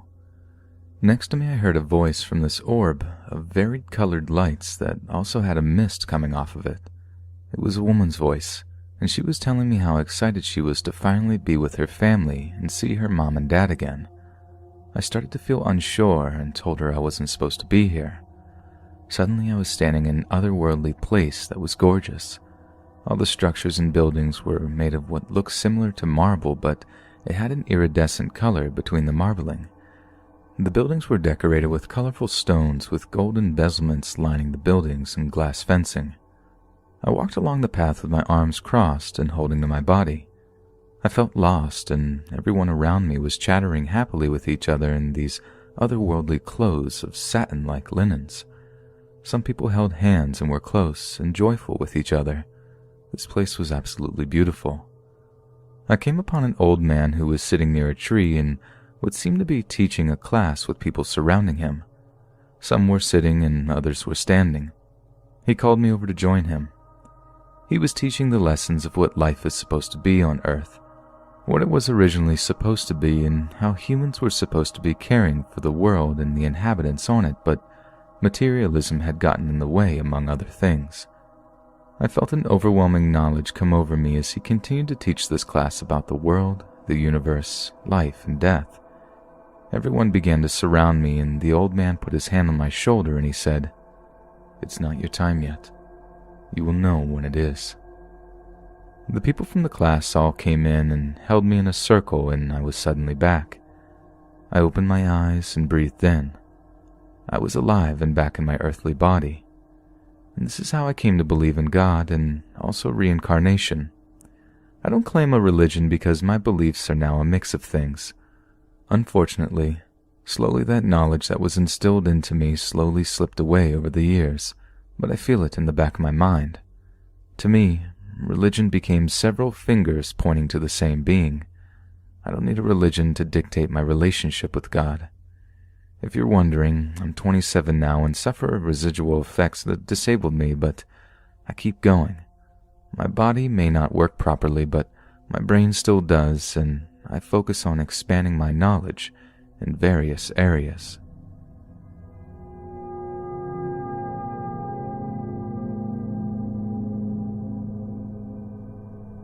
I live in a relatively new building. It was built about 10 years ago, so you'd expect to be no ghosts or weird things around. Everything is electrical, including the boiler. Gas-powered anything is very uncommon where I live. I also don't have any pets that I could have tripped over or have any furniture in the hallway between my bedroom and bathroom. Anyway, one night, I abruptly woke up at about 3 a.m., really needing to use the bathroom. Bearing in mind that it's almost pitch black in my apartment, I was barely able to see the outline of my hand in front of my face. I managed to stumble out of my room and towards the bathroom. On the way, I bump into something right beside the bathroom door. I distinctly remember looking at it and thinking, "Huh? That looks like a person crouched down on the floor." I brushed it off as my dad leaving the vacuum cleaner in the hallway, and I just tripped over it and continued to the bathroom. Then I remembered that my dad didn't leave the vacuum cleaner in the hallway. He put it away behind a locked door in the third bedroom, over concern that my mother might trip over it and hurt herself. I rushed to flick the lights on and turn around to look at whatever I tripped over that was in the hallway. There was nothing there.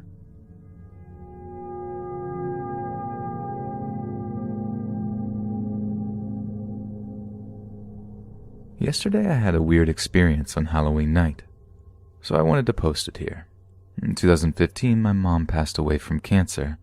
Since her death, we made a family tradition to visit her grave every Halloween night to memorialize her. We would go to worship in the church and then light a candle on her grave. This year, the church was closed and my brother was sick, so me and my dad decided to visit her grave alone. We drove out at 9 p.m. The graveyard was completely dark, no lights on the graves. But then we got over to my mom's grave. The lights were lit. We knew it was my grandma who had visited her and lit the candles. We sadly lost contact with her after my mom's death. We lit up our own candles and looked at her grave in silence.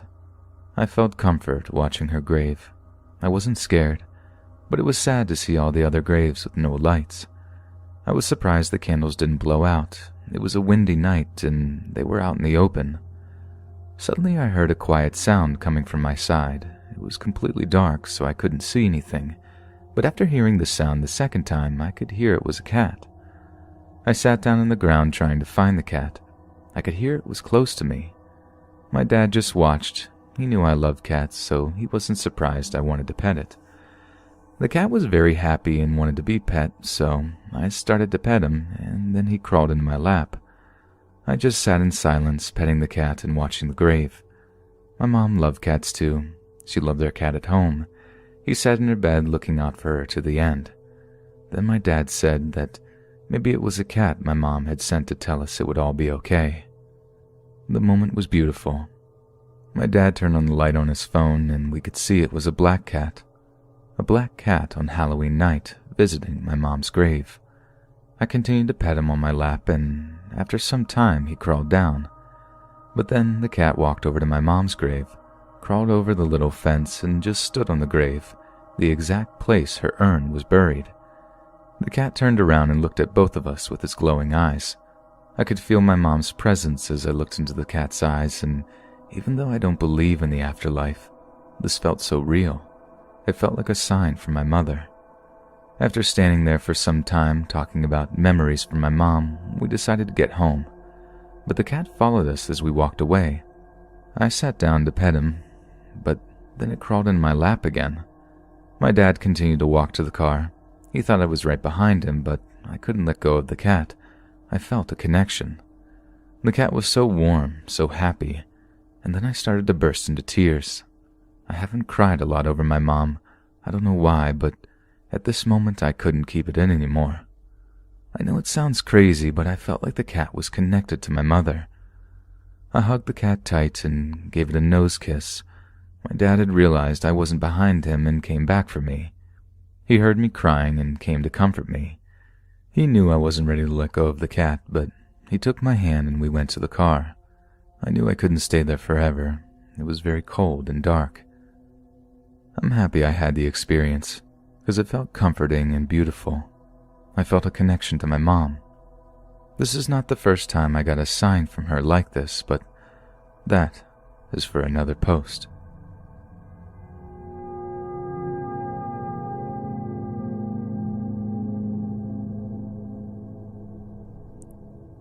Pingu was an Indian stray dog. On a rainy day evening, he, as a pup then, followed me to my home. He was plump and cute for a stray, and I had a fight with my mom to keep him. As years passed, he became a hunk amongst dogs and had many lady friends. Going for a run used to be our favorite time pass. After he became the hunk, I used to see him taking small pups for a run.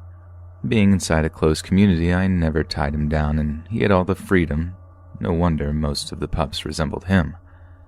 Time ran fast for him, and soon he was an oldie. He would come and be around my house, and I used to feed him, caress him, powder his itchy body, and he would simply lie down and enjoy it. When the summer vacation came, I was sent to my uncle's place in Bangalore for a good 1 month. Pingu used to follow me to the bus shelter on the main road whenever I used to go somewhere. This time also he had come to see me off. When I returned, I found him by the bus shelter, and though found it strange, thought it could be a coincidence. He looked way healthy from the time he came to see me off. I made fun of him, saying he could father a couple more pups. He walked with me in his playful self. The memories of him following me as a pup kept rushing back to me. He followed me till a certain point near my house. I kept looking for him as I neared my house, but he was gone. I didn't mind it, as he was usually like that. He would go off behind one of his girlfriends or would go off to train some pups and then would always come back to my place to crash.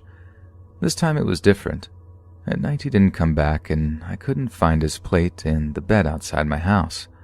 I asked my mother, but she skipped it tactfully. Next day when I tried to take a new bowl for him, she stopped me and told me he had died while I was away. I told her that was a lie. I could just tell her about the day before. She told me that he was buried under a jackfruit tree not far from my house, the place where he had vanished the day before. To this day, I could not make out what it was, and I have never seen him afterwards.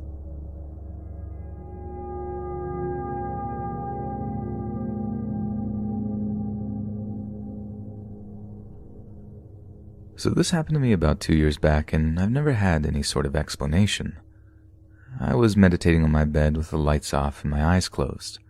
Once I finished and opened my eyes, I saw this ball of light circling itself to the right side of my bed. It was mostly white, but I could see flashes of other colors too as it swirled. I was so scared I threw myself under the covers and turned away. I've never seen anything like it before. About 5 to 10 minutes later, when I looked, it was gone and I never saw it again. Has anyone else ever had any similar experiences? Could it have been an entity of some kind, or just an after effect of meditating or something like that? I'd really appreciate any insight.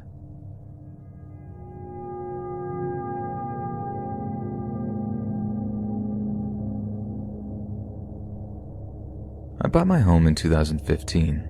It's a 3-bedroom semi-detached, built about 50 years ago here in Halifax, Nova Scotia. In 2017, my now wife and her son moved in with me. He turns 3 shortly, but at the time of this story, he had just turned 2. We have always felt happy, secure, and safe in our home. We have wonderful neighbors. One day, they told me about the original owners. Their names were Erno and Wilhelmina. They are originally from Europe, and Erno was a well-known musician in his day. Apparently, Erno liked to say he was big before the Beatles came along. They were a pleasant couple who were always friendly with my neighbors. Erno and Wilhelmina passed away in 2009. Someone else owned the house for a few years before I bought it in 2015. My neighbors happened to have a CD copy of some of Erno's music. He was a talented musician who spoke several different languages. One night, after we put our toddler to bed, my wife and I listened to some of his music that our neighbors lent to us. I'm not much of a music buff, but to me, it almost sounded like jazz or swing with lots of organ accompaniment. The lead track was a happy tune called Life is a Cabaret, but that was the only English song on the CD. Nevertheless, we found it charming. I commented to my wife that it had probably been some time since these walls heard the sound of Erno's voice. Days later, my wife is at work and my toddler and I are spending the day at home. He is a very assertive little boy. We were in the bathroom together, trying to get him potty trained, still working on that one, and the door was open. He points past me to the empty hallway beyond and says what sounds to me like, "No, boy, stop it." I don't pay much attention to it. Toddlers have very active imaginations and the things they say don't always make much sense. Moments later, my toddler has some fresh clothes on and we are making our way back downstairs to play. As we are about to take the first step down the stairs, my toddler abruptly stops, turns around, and points back to the empty hallway behind us and again says, "No, boy, stop it." As if he heard someone say something he didn't like. Again, I'm hesitant to overanalyze it at this point, but something begins to feel just a little bit creepy. Downstairs, I head to the kitchen to start getting lunch ready while my boy plays with his trucks in the living room. After a few moments, I look down the short hallway to see what he's up to. I see him emerge from the living room and look up, as if though he's looking up at an adult. He then points his finger where he's looking and says, "No, boy, stop it." Like I said, he's a very assertive little boy, and I've seen him act like this with us before. He doesn't like being told he can't do something. Sometimes when his mother and I are acting silly, he'll do this when we're singing or dancing. I admit I was a bit unsettled after this third instance of him addressing someone who wasn't there. Yet I chose to listen to the logical part of my brain that said toddlers don't always have a reason for the things they do and say. I carried on making lunch. I must have been running late getting lunch ready. My toddler came into the kitchen to check on my progress. I picked him up and told him he'd have to wait a bit longer. As I carried him back to the living room so he could play, he says, to no one in particular, "Erno, Erno, Erno." I stopped. I asked him, "What did you say?" He responded without hesitation, "Erno." He didn't point anywhere, and I don't recall his attention being focused in a particular direction. I should note that neither my wife nor myself recall speaking about Erno in front of our toddler before this day, but it's not impossible that he overheard one of us saying it. I still mostly feel like the events of that morning can be attributed to the overactive imagination of a growing young boy, but he's never done anything like that before or since. I haven't heard him say Erno again. My wife, my son, and I feel very safe in our home. Our toddler has never given us any indication of being scared of anything. After telling my neighbors about this day, They told me they're sure Erno and his wife are very pleased that there's a young, happy family growing in their old house. I'm inclined to agree. I stopped telling friends and family about this incident. First of all, I don't want them asking our toddler about it. I worry he will get the impression that there's something to be afraid of in our house, which there is not. Secondly, I worry he will start doing things like this just to get attention if enough people keep asking him about it. This is probably the only thing that's ever happened to me that could even remotely be twisted into a paranormal experience. My wife has never had any kind of experience like this in her house. So, did a deceased musician come to pay our toddler a visit and sing him a song in an unfamiliar language? Did our toddler tell him to stop it when he didn't recognize the words? Or are we just letting him watch too much TV? If you stuck it out and read to the end, I thank you for your attention. I welcome any thoughts on my experience.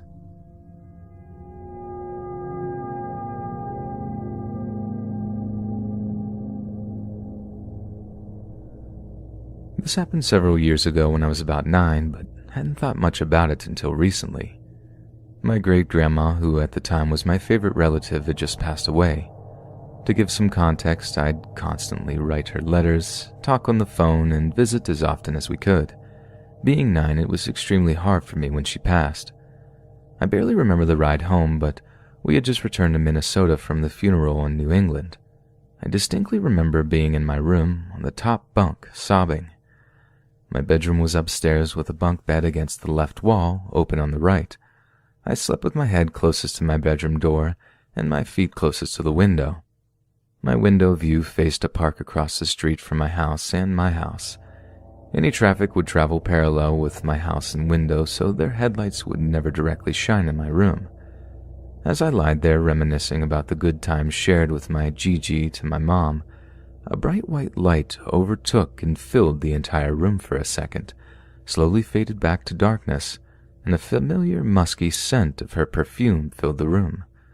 I think I fell asleep shortly after that because I don't remember much else after that moment. For years, that memory would periodically pop back into my mind, but I never brought it up to my mom because as a 9-year-old, I wasn't totally sure if I was experiencing something real. Fast forward to recently, my mom and I were talking about memories as a child and brought up my Gigi. At one point, she brought up the night of her funeral and asked if I remembered anything weird from that night. When I asked what she meant, she, like me, never mentioned it because she wasn't sure if it was real, and began to share the same flash of light and perfume experience and confirm my own. Shortly after confirming the event with my mom, I accidentally came upon an old gold locket with her and my picture in it. I like to think that she still comes to check in on me every so often.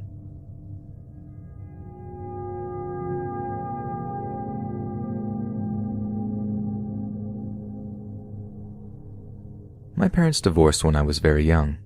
I do remember after the divorce that they both lived in apartments in the middle of Tennessee. Well, not long before I was about to start kindergarten, my mom remarried to my stepdad and we moved to a small house in the middle of nowhere, Alabama, about 30 miles outside of Birmingham. It was in a good school district and near my stepdad's family, who would be helping with my brand new little sister. This was actually a very exciting time for my other little sister and me. We finally had cousins, aunts and uncles, and grandparents we would get to see all the time instead of traveling for the holidays to New England or Florida only once or twice a year. We didn't even care that they were all step-family. The cousins we saw most often were Brady and Micah. Their mom and our mom worked odd jobs to make ends meet and helped each other out with childcare while my stepdad worked as a truck driver and Uncle Randy worked as an EMT and ambulance driver. Our house was an odd setup. We lived in a little 2-room house that actually sat almost right behind a large old farmhouse that no one lived in. Whenever Brady and Micah would come visit, we would always end up going through the house and always wondered why it was still set up like a house since no one lived there. The beds in the bedrooms were made. There were a couple of plates in the sink in the kitchen for the first few years. It was like someone just left for work one day and never came home. After a day of playing in the house, I found a plate in the kitchen I thought was really pretty. I knew we were about to go visit my grandparents in Florida for the summer, and I thought it would be a perfect gift for my Southern Belle plate collecting grandmother.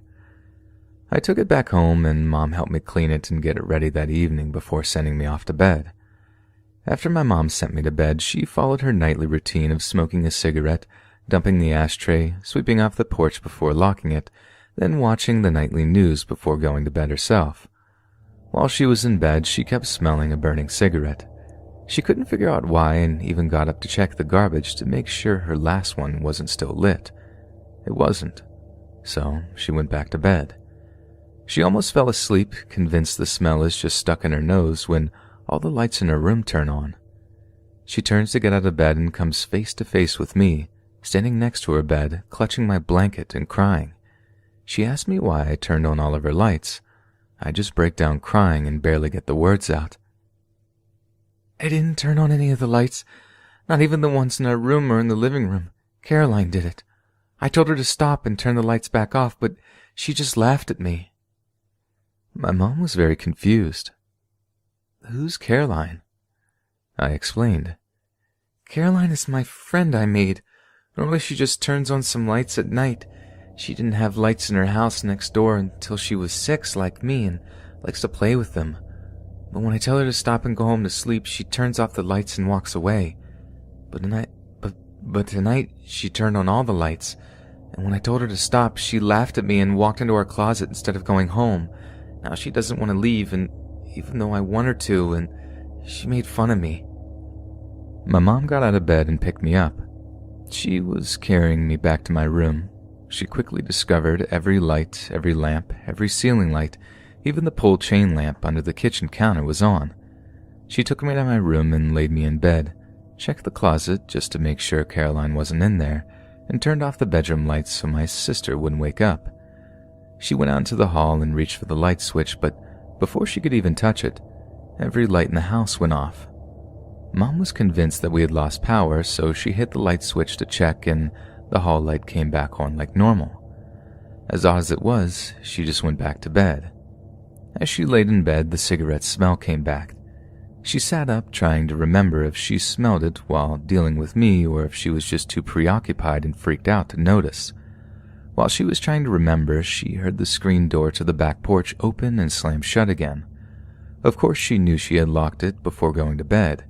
She wasted no more time and picked up the phone and called Uncle Randy, since it was before the prevalence of cell phones, and it wasn't like my stepdad would be able to make it from Arkansas back to Alabama in any time quick enough for the circumstances. For 12 minutes, my mom sat frozen in her bed, scared to move, listening for any other sign of an intruder or that any of the three of us had woken up. Then she heard a car pull up into the driveway, followed by Randy banging on the screen door and yelling her name. She ran to the kitchen, threw open the back door, turned on the back porch light, and immediately saw it. Between her and Randy were about 20 burnt cigarette butts and cigarette ashes strewn across the floor she had just cleaned about an hour before, and a locked screen door.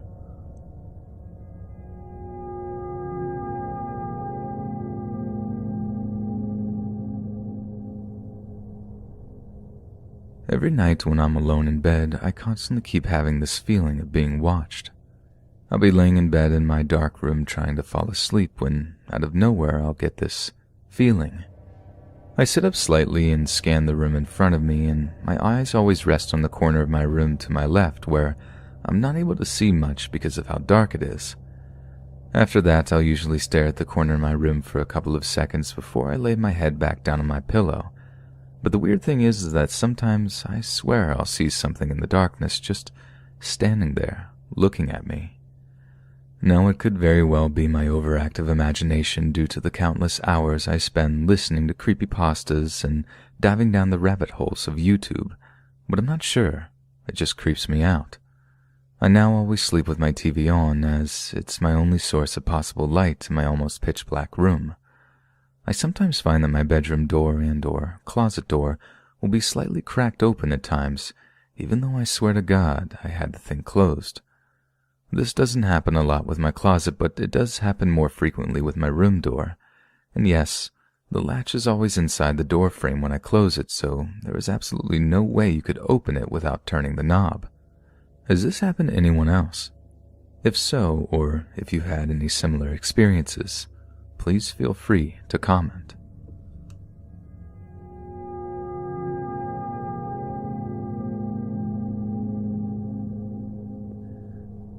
From what I can remember, I used to sleep in my parents' room very frequently as a kid due to me being scared to sleep in my own room by myself. So much so that my parents had actually moved my bed into their room so that I could sleep with them. The layout of the room was fairly simple. My bed sat in front of the doorway on the right-hand side of the room near the corner. To my left was my parents' bed, and in front of them was their big wooden dresser alongside the closet. Our beds were side by side with about a foot of space in between. So now that I've gotten all that out of the way, on with the story. One day while I was in bed, I found it almost impossible to fall asleep. I tossed and turned every which way, but with no use. I remember laying there for a long time trying to keep my eyes closed in an attempt to will myself to sleep. I could hear my parents snoring away next to me and the sounds of an old ticking clock my mother had hung in the room on the wall opposite me. Sometime later that night, I vividly remember being on the brink of sleep when suddenly something materialized out of thin air beside my bed. It was a woman, and she was wearing a white robe with golden blonde hair and perfect fair skin. She also had an incredibly bright luminescent glow to her, as though she were a bright light shining through the otherwise dark room. The woman, or what I've come to realize must have been an angel, reached down and put her hand on my forehead, gently running her fingers through my hair. Then she says, "Sleep, my child, sleep," in a calm and peaceful, echoey voice. I then very slowly closed my eyes and fell into a deep slumber. When I awoke, I found myself lying on the floor inside my own room.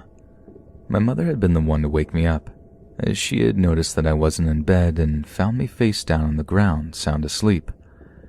My mother had actually been recording me the entire time as she woke up to a tired and confused 5-year-old me. She still has the videotape to this day, and she, nor do I, have any idea how I got there. Though the obvious answer would be that I had been sleepwalking, I had only done so one time before. What do you think of my experience? Have you ever seen or been visited by what you believe to be angels? Feel free to give your thoughts down below, and thank you for taking the time to listen to me.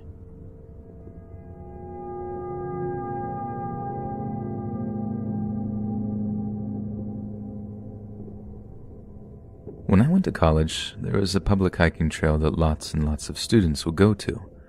And of course, everyone wanted to go at night because there is a tunnel at the beginning of the trail. It's big, it runs a quarter of a mile long, and it's super creepy.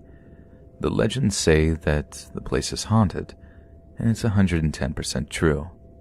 The road to nowhere is believed to be haunted because the state was trying to build a road between two towns to make travel and moving produce faster. When they got all of the correct permits, many of the people who owned the land were Native Americans and poor farmers. After taking their land and rendering many people homeless, and mind you, this place is full of old families, so they uprooted people who had generations and generations of people living there. They actually never finished building the road, and this is obviously where the name, the Road to Nowhere, came from. I grew up in a church, but I'm not a prominent church-goer as of now. I honestly don't have any religious beliefs. I just think we should all try and be nice and treat everyone the same. Basically, don't be an idiot. One night, a group of friends and I decided to go to the Road to Nowhere one night to have a creepy college experience. We arrive at the site and start walking up the road, and everything is normal. We make it through the tunnel and to the other side, and we all start to goof off and have fun. We were also waiting on the other side, waiting for another group of friends that were coming in a different car. After about 30 minutes of being on the other side of the tunnel, I look back at the opening and see something that looks like someone holding a phone flashlight. Like you could see the silhouette of a person and everything, so I start calling out my friends' names and yelling inside jokes. I was immediately overcome with this feeling of dread. One, they were not moving. You know how you can tell when people are normal? Not being mean, but you can tell they are making the small movements of breathing and moving their hands in a more comfortable position. Two, they were not talking back to me. I also graduated with a degree having to do with the criminal justice system, so my immediate thought was that this was some maniac trying to hurt us. I turned around and told my friends we needed to leave, and right at that moment, the little phone flashlight shut off. Now I was really scared. People will try to knock your lights off so you can't see, and wanted everyone to get out before someone started to try and shoot at us. So we shined the light through the tunnel. We have a mag light flashlight because the tunnel was the only way back to the car, and you could go over the tunnel, but you'd have to scale the mountain. Anyway, we make it through the tunnel into the parking lot. There are no other cars in the parking lot, and if anyone came down, you would have seen them. The trail marked the dead end of even the road to the state park. As we are making it to the car, we look back and everyone sees the same little light on the other side of the tunnel with the person just standing there. I honestly don't know if it was a spirit that used to live there or maybe something else. Unfortunately, and I am usually a skeptic, this experience made me question so much about what goes bump in the night. I can assure you it is not humanly possible to scale this mountain.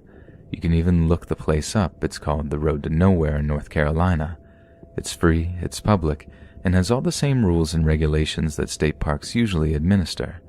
So if you do plan on visiting, please read their rules and see what kind of wildlife is around during that time of year.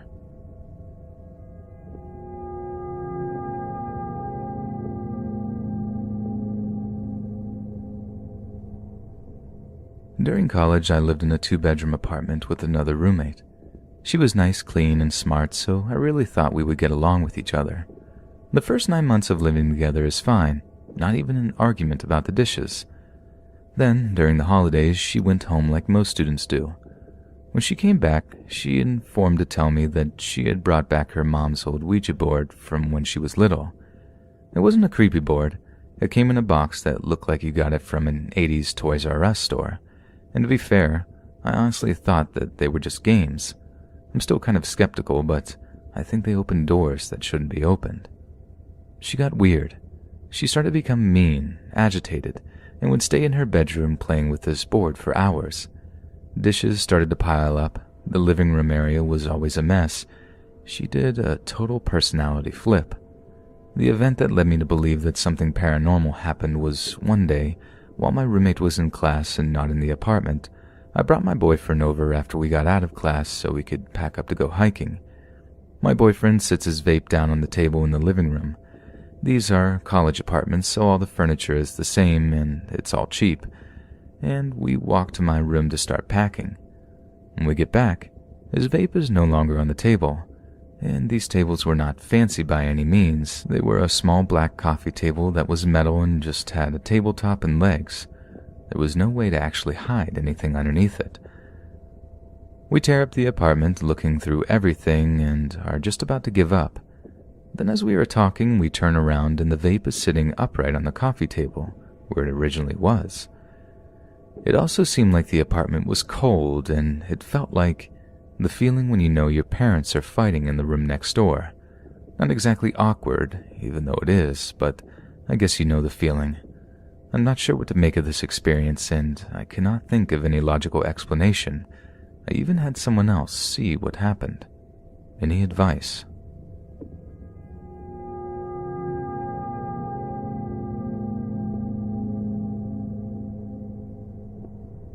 So this was about 2 years ago. I was lying in bed on my stomach with my feet hanging off the foot of the bed from about mid-shin down. It was 3 a.m.-ish, and my mind was finally starting to settle down to allow me to start heading off to sleep when I felt something weird. I don't know how else to describe it other than the generic cold feeling in the air when ghosts are around, but it just felt weird, like something had suddenly changed. But I was like, and I spread my legs to see if I could feel the shift of air or something that would explain that sudden coldness, like a draft or something. And I kid you not, something poked me on the bottom of my foot. I'm talking a solid poke, and I swear I have never jumped out of bed so fast. I was expecting to see my roommate laughing, having snuck in to scare me, but there was nobody. I just tried to dismiss it and fall asleep so I could forget all about it. Tried to be rational because I didn't really believe in anything paranormal. A quick side note, I was on a queen-size mattress and 1.5 feet away from the mattress edge. Now, I've had 2 or 3 experiences where I've felt one of my cats walking on my mattress right next to me, and you can just feel it, you know? And those times, I've either reached over to where I felt the cat was to pet it, only to find nothing, or known for a fact that we didn't have cats living with roommates, depending on whether it was my parents or after I moved out. Well, a couple of minutes after the foot poke thing, I'm laying down. I felt somebody pushing down on the bed with their hands right on the edge of the bed next to me. So at first I thought I felt something, then actually distinguishably that I did, in fact, feel something. Then it was pushing my mattress enough to make my body tilt in that direction, and I was in shock, just pure panic. Took about 2 seconds from the minutest amount of force to the greatest that made me open my eyes, get my blanket and pillow, and get absolutely out of there to go join one of my roommates downstairs in the living room. Even now, I literally could not comprehend what actually happened, and the fact that it was about 3 a.m. didn't help. I'm quelling the matter knowing that 3 a.m. is the devil's hour, and there was a slightly similar scene in Emily Rose. It still messes with my head trying to wrap my mind around the fact that I experienced that, and I truly don't know what to make of it. That's my one and only paranormal encounter. Does anybody who's affluent in this realm of things have any input? What would it look like if we all listened more? Listening to audiobooks inspires us, motivates us, even brings us closer, and there's no better place to listen than Audible. Audible has the largest selection of audiobooks on the planet, and now Audible members get more than ever before. Each month they get 3 titles of their choice, 1 audiobook, 2 Audible originals, and fitness programs that they can't get anywhere else. I myself have been working my way through Lullaby by author Jonathan Mayberry, narrated by Scott Brick. The fears and horrors of being a new parent take on a shocking dimension in this heart-stopping original story. A young married couple just bought a gorgeous house to escape the hustle and bustle of the city to raise their baby girl, Hope, in relative peace and quiet. When night falls, however, their dream home becomes a house of nightmares. They soon learn that darkness takes many forms, and sometimes darkness is hungry. There's never been a better time to experience Audible. Try it for free for 30 days by visiting audible.com/read or by texting READ to 500-500. That's audible.com/READ or by texting READ to 500-500. You can do it with audiobooks. Hey friends, thanks for listening. Be sure to subscribe and click that notification bell to be alerted of all future narrations. If you got a story, be sure to submit them to my subreddit, Let's Read Official, and give and receive feedback from the community, and maybe even hear it featured here on the channel. And join my Discord to interact with me directly. And if you want to support me even more, grab early access to all future narrations for just $1 a month on Patreon, and maybe even pick up some Let's Read merch on Spreadshirt. Links in the bio. Thanks so much, friends, and I'll see you again soon.